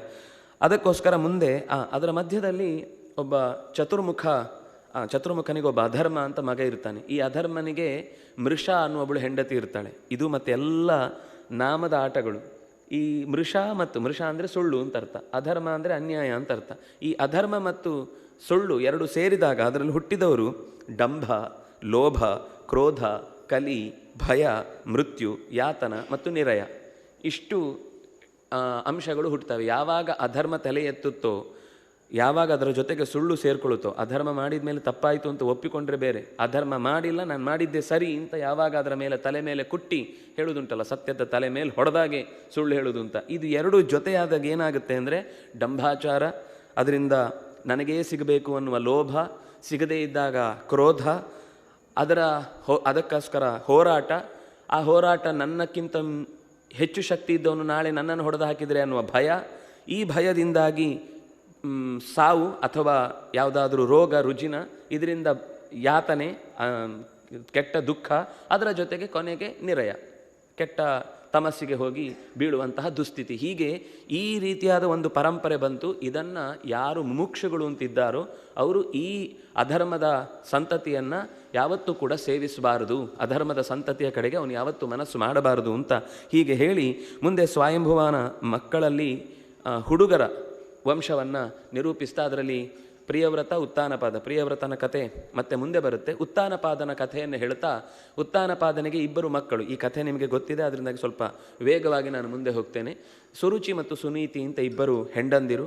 ಅದರಲ್ಲಿ ಸುರುಚಿ ತನ್ನ ಮಗನಾದಂತಹ ಉತ್ತಮನನ್ನು ತಂದೆಯ ಜೊತೆಗೆ ಯಾವಾಗಲೂ ಇರಿಸಿಕೊಂಡ ಆ ಪ್ರೀತಿಯನ್ನು ಧ್ರುವ ನಾನು ಈ ಪ್ರೀತಿಯನ್ನು ಪಡೀಬೇಕು ಅಂತ ತಂದೆಯ ಮಡಿಲನ್ನು ಹೋಗಿ ಸೇರ್ಲಿಕ್ಕೆ ಹೋದಾಗ, ನೀನು ನನ್ನ ಮಗನಾಗಿ ಹುಟ್ಟಿದ್ದಿದ್ರೆ ಮಾತ್ರ ನಿನಗೆ ಈ ತೊಡೆಯ ಏರುವ ಅವಕಾಶ ಅಂತ ಹೇಳಿ ಅವನನ್ನು ಪಕ್ಕಕ್ಕೆ ದೂಡ್ತಾರೆ. ಆಗ ಬಿದ್ದವನು ಅಮ್ಮನ ಹತ್ರ ಹೋಗಿ ಬುಸುಗುಡುವ ಸರ್ಪದ ಹಾಗೆ, ನಾನು ಯಾಕೆ ನಿನ್ನ ಮಗನಾಗಿಯೂ ಕೂಡ ತಂದೆಯ ತೊಡೆಯನ್ನು ಏರುವುದಿಲ್ಲ, ಯಾರನ್ನೋ ಕೇಳಿ ಬರಬೇಕು ಅಂತ ಹೇಳ್ತಾರೆ, ನನ್ನ ಗರ್ಭದಲ್ಲಿ ಬರಬೇಕಿತ್ತು ಅಂತ ಕೇಳ್ತಾರೆ ಅಂತ ಹೇಳಿದಾಗ, ಎಂಥ ತಾಯಿ ಅಂದರೆ, ನೀನು ಕೇಳು, ಯಾರನ್ನು ಕೇಳಿದರೆ ಮತ್ತಾರನ್ನೂ ಕೇಳಬೇಕಾಗಿಲ್ವೋ ಅವನನ್ನೇ ಕೇಳು. 5 ವರ್ಷದ ಹುಡುಗನನ್ನು ಈ ರೀತಿ ಟ್ರೈನ್ ಮಾಡುವೊಬ್ಳು ತಾಯಿ ಇರ್ತಾಳೆ ಅಂದರೆ ಬಹುಶಃ ಅದು ಒಂದೋ ಲಕ್ಷ್ಮಣನ ತಾಯಿ ಸುಮಿತ್ರೆ ಆಗಿರಬೇಕು, ಬಿಟ್ಟರೆ ಇಲ್ಲೇ ಸಿಗುವಂಥ ಮತ್ತೊಂದು ತಾಯಿ ಅಂದರೆ ಸುನೀತಿ. ಅದು ಹೆಸರೇ ಎಷ್ಟು ಚೆನ್ನಾಗಿದೆ ನೋಡಿ. ಉತ್ತಾನಪಾದ ಕಾಲ ಮೇಲೆ ತಲೆ ಕೆಳಗೆ, ಹೆಂಡತಿ ಹೇಳಿದಾಗೆ ಕೇಳ್ಕೊಂಡು ಓಡಾಡ್ತಾ ಇದ್ದವ. ಇನ್ನು ಸುರುಚಿ ಅಂದರೆ ರುಚಿ ರುಚಿಯಾದ ಪದಾರ್ಥಗಳನ್ನೇ ಇಷ್ಟಪಡುವವಳು. ಕಣ್ಣಿಗೆ ರುಚಿಯಾದದ್ದು, ಕಿವಿಗೆ ರುಚಿಯಾದದ್ದು, ಮೂಗಿಗೆ ರುಚಿಯಾದದ್ದು, ಈ ರುಚಿಗಳೇ. ಈ ಸುನೀತಿ ಯಾವಾಗಲೂ ಅಂಥವ್ರಿಗೆ ಬೇಡ. ಒಳ್ಳೆ ದಾರಿಯಲ್ಲಿ ಸರಿಯಾದ ವಿಷಯದಲ್ಲಿ ಇರಬೇಕು ಅಂತ ಹೇಳಿದರೆ ಅವರು ಮನೆಯಿಂದ ಹೊರಗೆ. ಏನಾದರೂ ರುಚಿ ರುಚಿಯಾದ ಪದಾರ್ಥಗಳನ್ನು ಹಾಕ್ತಾರೆ ಅಂದರೆ ಅವ್ರು ಬಹಳ ನಮಗಿಷ್ಟ. ಮಕ್ಕಳಿಗೂ ಹಾಗೆ ಅಲ್ವಾ? ನಾವು ಮಕ್ಕಳಿಗೆ ನೀತಿಯುಕ್ತವಾದ ಮಾತುಗಳನ್ನು ಹೇಳಿ, ಮಕ್ಕಳು ನೀವು ಇದು ಬೇಡ, ಅದು ಆರೋಗ್ಯಕ್ಕೆ ಹಾಳು ಹೇಳಿದರೆ ನಮ್ಮ ಮನೆಯಲ್ಲಿ ಅಪ್ಪ ಅಮ್ಮ ಕೆಟ್ಟವರು. ಅದೇ ಪಕ್ಕದ ಮನೆಯವನು ಅವನ ಅಂಗಡಿಯಿಂದ ನಮ್ಮ ಹತ್ರ ಪಾಕೆಟ್ ಮನಿ ಬೇಕಾದಿಷ್ಟಂತ ರುಚಿಯಾದ ಪದಾರ್ಥ ಕೊಟ್ಟ ತಕ್ಷಣ ಅವರು 20 ವರ್ಷದಿಂದ ಸಾಕಿದ್ದಕ್ಕಿಂತ 20 ನಿಮಿಷದಲ್ಲಿ ಕೊಟ್ಟ ರುಚಿಯಾದ ಪದಾರ್ಥದಿಂದ ಅವನೇ ಅತ್ಯಂತ ಜೀವನದ ಮಿತ್ರ ಹೊರತು ನಮ್ಮವರಾಗುವುದಿಲ್ಲ. ಅದು ಹಳೆಯ ಕಾಲದಿಂದಲೂ ನಡೆದು ಬಂದದ್ದು. ಇಲ್ಲೂ ಹಾಗೆ ಆಯಿತು. ಆದರೆ ಆ ಸುನೀತಿ ಧ್ರುವನ ಮೇಲೆ ಇಟ್ಟ ಪ್ರೀತಿ ಅಂಥದ್ದಿತ್ತಾದ್ರಿಂದಾಗಿ ದಾರಿಯಲ್ಲಿ ಕಳುಹಿಸಿಕೊಡ್ತಾಳೆ ಕಾಡಿಗೆ. ದಾರಿಯಲ್ಲಿ ನಾರದರು ಎದುರಾಗ್ತಾರೆ. ಅಯ್ಯೋ, ಆಟವಾಡುವ ಹುಡುಗ, ಏನೋ ಕಾಡು ಗೀಡು ಅಂತ ಮೇಡು ಅಂತ ಓಡಾಡ್ತಾ ಇದ್ದಿ, ಹೋಗಿ ಮನೆಗೆ ಅಂತ ಜೋರು ಮಾಡ್ತಾರೆ. ನೀವು ನನಗೆ ಆಗೋದಿದ್ರೆ ದಾರಿ ತೋರಿಸಿ, ತಲೆ ಕೆಡಿಸ್ಲಿಕ್ಕೆ ನಿಮ್ಮಂಥವ್ರು ತುಂಬ ಜನ ಇದ್ದಾರೆ, ನಿಮ್ಗೆ ಆಗೋದು ವಾಪಸ್ಸು ನಾರದರ ಹತ್ರನೇ ಜಗಳಾಡುವ ರೀತಿ ನಿಂತಾಗ ಇವನಿಗಿರುವ ನಿಶ್ಚಿತವಾದ ಬುದ್ಧಿಯನ್ನು ಕಂಡು ಸಂತೋಷಪಟ್ಟು ಎಲ್ಲ ತಪಸ್ಸು ಮಾಡಲಿಕ್ಕೆ ಬೇಕಾದ ಸೂಚನೆಗಳನ್ನು, ಅದಕ್ಕೆ ಬೇಕಾದ ಮುಖ್ಯವಾದ ವಾಸುದೇವ ದ್ವಾದಶಾಕ್ಷರ ಮಂತ್ರವನ್ನು ಕೊಟ್ಟು ಕಳುಹಿಸ್ತಾರೆ. ಬಹಳ ಚೆನ್ನಾಗಿದೆ ಅವನು ಹೇಗೆ ಮಾಡಿದ ಅಂತ. 3 ದಿವಸಕ್ಕೊಮ್ಮೆ ಬೋರೆ ಹಣ್ಣು ತಿಂತಿದ್ದ, ಆಮೇಲೆ ಅದನ್ನು 1 ತಿಂಗಳಾದಮೇಲೆ 6 ದಿವಸಕ್ಕೊಮ್ಮೆ ಬರೀ ಒಣಗಿದ ಎಲೆಗಳನ್ನು ತಿನ್ನಲಿಕ್ಕೆ ಶುರು ಮಾಡಿದ, ಆಮೇಲೆ 9 ದಿನಗಳಿಗೊಮ್ಮೆ ಕೇವಲ ನೀರು ಕುಡಿದಿದ್ದ, ಆಮೇಲೆ 12 ದಿನಗಳಿಗೊಮ್ಮೆ ಕೇವಲ ಗಾಳಿ ಕುಡಿದು 1 ತಿಂಗಳನ್ನು ಕಳೆದ. ಹೀಗೆ 5 ತಿಂಗಳು ಕಳೆದ ಮೇಲೆ ಕುಂಭಕತ ಸ್ಥಿತಿಯಲ್ಲಿ ಧ್ಯಾನಕ್ಕೆ ನಿಂತಾಗ ದೇವತೆಗಳೆಲ್ಲ ಹೋಗಿ, ಏನು ಈ ಹುಡುಗ ಈ ಥರ ತಪಸ್ಸು ಮಾಡ್ತಾ ಇದ್ದಾನೆ, ಇವನಿಗೇನಾದರೂ ಬೇಗ ಕೊಟ್ಟು ಬಿಡು ದೇವರೇ ಅಂತ ಹೋಗಿ ಕೇಳಿಕೊಂಡ್ರು ಅವನ ಪರವಾಗಿ. ಅದರ ಮಧ್ಯದಲ್ಲಿ ಒಂದು ಕಡೆಯಿಂದ ಹೋಗಿ ಕೇಳಿದ್ದಾರೆ, ಇನ್ನೊಂದು ಕಡೆಯಿಂದ ಸರ್ಪಗಳನ್ನು ಸೃಷ್ಟಿ ಮಾಡಿದ್ದಾರೆ, ಕ್ರೂರ ಪ್ರಾಣಿಗಳನ್ನು ಎದುರಿಗೆ ಬಿಟ್ಟಿದ್ದಾರೆ, ಜೋರಾಗಿ ಮಳೆ ಬರೆಸಿದ್ದಾರೆ, ಬಿಸಿಲು ಬರೆಸಿದ್ದಾರೆ, ಚಳಿ ನಡುಗುವಂತೆ ಮಾಡಿದ್ದಾರೆ. ಏನು ಮಾಡಿದ್ರು ಹುಡುಗ ಕದಲಿಲ್ಲ. ಕೊನೆಗೆ ಭಗವಂತ ಕೂಡಲೇ ಅವನು ಯಾವ ವಾಸುದೇವ ದ್ವಾದಶಾಕ್ಷರದ ಮಂತ್ರದ ಚಿಂತನೆಯನ್ನು ನಡೆಸಿದ್ನೋ ಅದನ್ನೇ ಎದುರುಗಡೆ ತಂದು ನಿಲ್ಲಿಸಿದಾಗಲೂ ಹುಡುಗ ಕಣ್ತೆರಿಲೇ ಇಲ್ಲ. ಯಾಕೆಂದರೆ ತನ್ನ ಹೃದಯದ ಕಮಲದ ಮಧ್ಯದಲ್ಲಿ ಕಂಡ ಆ ಬೆಳಕನ್ನು ಕಂಡು ಆಚೆಗೆ ಹೊಸತ್ತನ್ನು ಕಾಣಬೇಕು ಅಂತ ಅವನಿಗೆ ತೋಚಲೇ ಇಲ್ಲ. ಇದಕ್ಕಿಂತ ಬೇರೆ ಹೊರಗಿನಲ್ಲಿ ಪ್ರಪಂಚದಲ್ಲಿ ಇರಲಿಕ್ಕೆ ಸಾಧ್ಯವೇ ಇಲ್ಲ ಅಂತ. ದೇವರೇ ಸ್ವಲ್ಪ ಹೊತ್ತು ನಿಂತು ನಿಂತು ನಿಂತು ಸಾಕಾಯ್ತಂತೆ. ಎಷ್ಟು ತಪ್ಪು, ಇವನು ಕಣ್ಣೇ ತೆಗೆಯಲ್ಲ ಅಂತ ತನ್ನ ಕೈಯಲ್ಲಿದ್ದ ಶಂಖವನ್ನು ನಿಧಾನಕ್ಕೆ ಒಳಗಿನಿಂದ ಅವನ ಹೃದಯದಲ್ಲಿದ್ದ ಆ ರೂಪವನ್ನು ಮರೆ ಮಾಡುತ್ತಾನೆ. ಮರೆ ಮಾಡಿದಾಗ ಗಾಬರಿಯಾಗಿ ಕಣ್ತೆರೆದರೆ ತಾನು ಯಾವುದನ್ನು ಹೃದಯದಲ್ಲಿ ಕಾಣ್ತಾ ಇದ್ನೋ ಅಷ್ಟೇ ಸ್ವರೂಪದ ಸತ್ಯವಾದ ಭಗವತ್ ರೂಪವನ್ನು ಕಂಡು ಅವಾಕ್ಕಾದ. ನಾವು ಹೇಳ್ತೇವೆ ಅವಾಕ್ಕಾದ ಅಂತ, ಹಾಗಂದ್ರೆ ಏನು ಅಂತ ಯೋಚನೆ ಇಲ್ಲ. ವಾಕ್ ಇಲ್ಲದವನಾದ ವಾಕ್ ಅವನಿಗೆ ಬರಲಿಲ್ಲ. ನಾವು ಕರಾರು ವಾಕ್ ಅಂತ ಶಬ್ದಗಳನ್ನೆಲ್ಲ ಬಳಸ್ತೇವೆ. ಕರಾರು ಅಂದರೆ ಅದು ಸರಿಯಾದ ರೀತಿಯ ಮಾತುಗಳಲ್ಲೇ ಹೇಳುವಂಥದ್ದು ಅಂತ. ಹಾಗೆ ಅವನಿಗೆ ಮಾತು ಹೊರಡಲಿಲ್ಲ. ಗದ್ಗತಿದನಾದ, ಕಣ್ಣಲ್ಲಿ ಬರೀ ನೀರಿಳಿಲಿಕ್ಕೆ ಶುರುವಾಯಿತು. ಯಾಕೆಂದರೆ ಇಂಥ ಒಂದು ಕರುಣೆ ಎದುರುಗಡೆನೇ ನಿಂತು ಬಂದಿದ್ದಾನಲ್ವ ಭಗವಂತ, ಏನು ಮಾತಾಡುವುದು ಅಂತ ಗೊತ್ತಾಗಲಿಲ್ಲ, ಸುಮ್ಮನೆ ನಿಂತ. ದೇವರು ಕೆನ್ನೆಗೆ ನಿಧಾನಕ್ಕೆ ತನ್ನ ಶಂಖವನ್ನು ಮುಟ್ಟಿಸಿದ. ಶಂಖ ಅಂದರೆ ಲಕ್ಷ್ಮಿ, ಲಕ್ಷ್ಮಿ ಅಂದರೆ ವೇದ, ವೇದ ಅಂದರೆ ಮಾತು, ಮಾತಿನ ಹರಿತವಾದಂತಹ ಪ್ರಚೋದನೆ ಅವನಿಗೆ ಉಂಟಾದ ತಕ್ಷಣವೇ ಯೋಂತಃ ಪ್ರವಿಶ್ಯ ಮಮ ವಾಚಂ ಇಮಾಂ ಪ್ರಸುಪ್ತಾಂ ಸಂಜೀವಯತಿ ಅಖಿಲ ಶಕ್ತಿಧರ ಸ್ವಧಾಂನ ಅನ್ಯಾಂಶ್ಚ ಹಸ್ತ ಚರಣ ಶ್ರವಣ ತ್ವಗಾದೀನ್ ಪ್ರಾಣಾನ್ ನಮೋ ಭಗವತೆ ಪುರುಷಾಯ ತುಭ್ಯಂ. ನನ್ನೊಳಗೆ ನೆಲೆಸಿದ ಎಲ್ಲ ಇಂದ್ರಿಯಗಳಿಗೂ ಬೇಕಾದ ಪ್ರಚೋದನೆಯನ್ನು ನೀಡುವವನೇ ನೀನು ಮಾತಾಡಿಸಿದರೆ ಮಾತಾಡಿ ಏನು, ನೀನೇ ಮಾತಾಡಿಸಿದರೆ ನಾನು ಕೇಳಿ ಏನು, ಕೇಳಬೇಕಾದ್ದೇನು ಅಂತಲೂ ಗೊತ್ತಿಲ್ಲದ ದಡ್ಡ ನಾನು, ಏನು ಹೇಳಲಿ ಕೇಳು, ನೀನೇ ಕೇಳಿಸಿದರೆ ಕೇಳ್ತೇನೆ ಅಂತ ಇಷ್ಟು ಒಪ್ಪಿಸಿಕೊಂಡ ಮೇಲೆ ನೀನು ಏನು ಕೇಳಿದ್ರು ಕೊಡ್ತೇನೆ ಅಂತಾನೆ. ಸಹಜವಾಗಿ ಪುಟ್ಟ ಹುಡುಗ, ಮನೆಯಲ್ಲಾದ ಅವಮಾನದ ಕಿಚ್ಚು ಹಾಗೆ ಇತ್ತು. ಕೇಳಿದ, ನನಗೆ ಯಾರಿಗೂ ಸಿಗದಂಥದ್ದು ಒಂದು ಅಪೂರ್ವವಾದ ಸ್ಥಾನ ಸಿಗಬೇಕು, ಬೇರೆ ಯಾರೂ ಕೂಡ ಅದನ್ನು ಕೇಳಿರಬಾರ್ದು ಮತ್ತು ಯಾರಿಗೂ ಅಂಥದ್ದು ಸಿಕ್ಕಿರಬಾರ್ದು, ಅಂಥದ್ದು ಬೇಕು ಅಂತ. ದೇವರು ತಥಾಸ್ತು ಅಂದರು. ಆದರೆ ಈಗಲೇ ಅಲ್ಲ, 36,000 ವರ್ಷ ನಿನಗೊಂದಿಷ್ಟು ಜವಾಬ್ದಾರಿ ಇದೆ. ಅದನ್ನು ಮುಗಿಸಿದ ಬಳಿಕ ನೀನು ಧ್ರುವಲೋಕದಲ್ಲಿ ನೆಲೆಸಿ ದೀರ್ಘಕಾಲದ ಆಳ್ವಿಕೆಯನ್ನು ನೀನು ನಡೆಸೋನಿದ್ದಿ ಅಂತ ಹೇಳಿ ಅವನನ್ನು ಕಳುಹಿಸ್ತಾನೆ. ಅವನಿಗೆ ಸ್ವಲ್ಪ ಪಶ್ಚಾತ್ತಾಪ ಆಗುತ್ತೆ ಎಲ್ಲ ವಾಪಸ್ ಮನೆಗೆ ಬಂದ ಮೇಲೆ. ದೇವರು ಬಂದಾಗ ನಾನು ಮೋಕ್ಷ ಕೇಳೋದು ಬಿಟ್ಟು ಈ ಥರದ್ದು ಏನೋ ಒಂದು ಸ್ಥಾನ ಮಾನ ಅಂತ ಕೇಳಿಬಿಟ್ನಲ್ವ ಅಂತ. ಆದರೆ ಅದು ಅಲ್ಲಿಗೆ ತೊಂದರೆ ಆಗಲಿಲ್ಲ ಅವನಿಗೆ. ಯಾಕೆಂದರೆ ಮನೆಗೆ ವಾಪಸ್ಸು ಬಂದಾಗ ಎಲ್ಲರಿಗೂ ಪಶ್ಚಾತ್ತಾಪ ಆಗಿತ್ತು, ತಂದೆಗೂ ಪಶ್ಚಾತ್ತಾಪ ಆಗಿತ್ತು, ತಾಯಿಯೇ ಸ್ವತಃ ಅಂದರೆ ಸುರುಚಿಯೇ ಸ್ವತಃ ಅವನನ್ನು ಬರಮಾಡಿಕೊಳ್ತಾಳೆ, ನೀನೇ ನಿಜವಾಗಿ ನಡ್ಕೊಳ್ಬೇಕಾದವನು ಅಂತ ಅವನನ್ನೇ ಪಟ್ಟದಲ್ಲಿ ಕೂಡಿಸುವ ವ್ಯವಸ್ಥೆ ಆಗುತ್ತೆ. ಇಷ್ಟರಲ್ಲಿ ಏನಾಗುತ್ತೆ ಅಂದರೆ ಉತ್ತಮ ಅವನ ಅಂದರೆ ಸುರುಚಿಯ ಮಗ ಎಲ್ಲೋ ಬೇಟೆಗೆ ಹೋದವನು ಕುಬೇರನ ಒಬ್ಬ ಭೃತ್ಯನ ಕೈಯಲ್ಲಿ ಹತ್ಯೆಯಾಗ್ತಾನೆ. ಆಗ ಕೋಪ ಬರುತ್ತೆ. ಅವನನ್ನು ಹುಡುಕೊಂಡು ಈ ಸುರುಚಿ ಹೋಗ್ತಾಳೆ. ಸುರುಚಿಯು ಕಾಡಿನಲ್ಲಿ ಕಾಳ್ಗಿಚ್ಚಿಗೆ ಸುಟ್ಟು ಹೋಗ್ತಾಳೆ. ಸಿಟ್ಟಿನಿಂದ ಧ್ರುವ ಹೋಗಿ ಆ ಯಕ್ಷನ ಜೊತೆಗಿದ್ದ ಪಂಗಡವನ್ನು, ಇಡೀ ಸಮುದಾಯವನ್ನೇ, ಅವರಿಗೆ ಪುಣ್ಯ ಜನರು ಅಂತ ಕರೀತಾರೆ, ರಕ್ಕಸರ ಗುಂಪದು, ಇಡೀ ಯಕ್ಷರ ಗುಂಪನ್ನೇ ನಾಶ ಮಾಡಲಿಕ್ಕೆ ಹೋದಾಗ ಸ್ವಯಂಭೂಮನು ಅವನನ್ನು ತಡೀತಾನೆ. ತಪ್ಪು ಮಾಡ್ತಾ ಇದ್ದಿ, ಅನ್ಯಾಯ ಮಾಡಿದವನಿಗೆ ಶಿಕ್ಷೆ ಕೊಡು, ಆದರೆ ಇಡೀ ಆ ಪರಂಪರೆಯನ್ನು ಅಥವಾ ಇಡೀ ಪೀಳಿಗೆಯನ್ನು ಹಾಗೆ ಹಿಂಸಿಸುವುದು ತರವಲ್ಲ ಅಂತ ಹೇಳಿದಾಗ, ನೀವು ಹೇಳಿದ ಆದೇಶವನ್ನು ನಾನು ನಡೆಸ್ತೇನೆ ಅಂತ ಯುದ್ಧವನ್ನು ಹಿಂದಕ್ಕೆ ತೆಗೆದುಕೊಳ್ತಾನೆ. ಕುಬೇರನು ಅವನಿಗೆ ಪ್ರತ್ಯಕ್ಷನಾಗಿ ಹೇಳ್ತಾನೆ, ನೀನು ಮಹಾಪದ್ಮನಾಭ ಭಕ್ತ, ನೀನು ತಪಸ್ಸೇ ಮಾಡಬೇಕಾಗಿಲ್ಲ, ಆದರೆ ನನಗೆ ಮನಸ್ಸಿದೆ, ನಿನಗೆ ಏನು ಬೇಕು ಕೇಳು ಅಂತ. ಆಗ ಅವನು ಕೇಳ್ತಾನೆ, ನನಗೆ ಇನ್ನೇನು ಬೇಡ, ನೀನೇ ಗುರುತಿಸಿದ ಆ ಪದ್ಮನಾಭ ಭಕ್ತ ಅಂತ ಅನ್ನೋದು ನನ್ನಲ್ಲಿ ಮತ್ತಷ್ಟು ಗಟ್ಟಿಗೊಳಿಸು, ಇನ್ನಷ್ಟು ಭಗವಂತನಲ್ಲಿ ಭಕ್ತಿ ಬರುವಂತೆ ಮಾಡು ಅಂತ ಆ ಧ್ರುವ ಹಾಗೆ ಕೇಳಿಕೊಳ್ತಾನೆ. ಹೀಗೆ ಆ ಧ್ರುವನ ಪರಂಪರೆಯಲ್ಲಿ ಮುಂದೆ ಅವನಿಗೆ 5 ಜನ, ಅಂದರೆ ಆ ಧ್ರುವನಿಗೆ 2 ಹೆಂಡಂದಿರು. ಒಬ್ಬಳು ಶಿಂಶುಬಾನನ ಪುತ್ರಿಯಾದ ಭೃಮಿ, ಅಲ್ಲಿ ಕಲ್ಪ ಮತ್ತು ವತ್ಸರ ಅಂತ ಇಬ್ಬರು. ವಾಯುಪುತ್ರಿಯಾದ ಇಳ ಅನ್ನುವಲ್ಲಿ ಉತ್ಕಲ ಅಂತನವನು ಹುಟ್ಟುತ್ತಾನೆ. ಈ ಉತ್ಕಲನಿಗೆ ಒಬ್ಬ ಮಗ ಹುಟ್ಟುವನು ಅಂಗ ಅಂತ. ಈ ಅಂಗನಿಗೆ ಒಬ್ಬ ರಾಕ್ಷಸ ಇರ್ತಾನೆ, ಮೃತ್ಯು ಅಂತ. ಅವನ ಮಗಳು ಸುನೀತ ಅಂತ. ಈ ಸುನೀತ ಮತ್ತು ಅಂಗ ತುಂಬ ಭಕ್ತ, ಚೆನ್ನಾಗಿ ರಾಜ್ಯಭಾರ ಮಾಡ್ತಿರ್ತಾನೆ. ಮಕ್ಕಳಾಗಿರುವುದಿಲ್ಲ, ಅದಕ್ಕೋಸ್ಕರ ಪುತ್ರಕಾಮೇಷ್ಟಿಯನ್ನು ಮಾಡಿ ದೇವತೆಗಳ ವರದಿಂದ ಮಗನನ್ನು ಪಡೀತಾನೆ. ಪಡೆದ ಮಗ ವೇನ. ಆಡಳಿತ ನಡೆಸ್ತಾ ಹೋದ ಹಾಗೆ ವೇನನಿಗೆ ಇರುವ ಅಂದರೆ ಆರಂಭದಲ್ಲಿ ಸ್ವಲ್ಪ ದಿವಸ ಕಳ್ಳಕಾಕರ ಭಯದಿಂದಾಗಿ ದೇಶ ಎಲ್ಲ ಲೂಟಿ ಆಗ್ಲಿಕ್ಕೆ ಶುರುವಾಗುತ್ತೆ. ಅದಕ್ಕೆ ಭೃಗು ಮೊದಲಾದವರೆಲ್ಲ, ಅಂಗ ಇವನ ತಂಟೆ ತಾಳ್ಲಿಕ್ಕಾಗದೆ ಸೀದಾ ಕಾಡಿಗೆ ಹೊರಟು ಹೋಗ್ತಾನೆ. ಮಧ್ಯರಾತ್ರಿ ಯಾರಿಗೂ ಕೇಳದೆ ವಾನಪ್ರಸ್ಥಾಶ್ರಮಕ್ಕೆ ಹೋಗಿಬಿಡ್ತಾನೆ.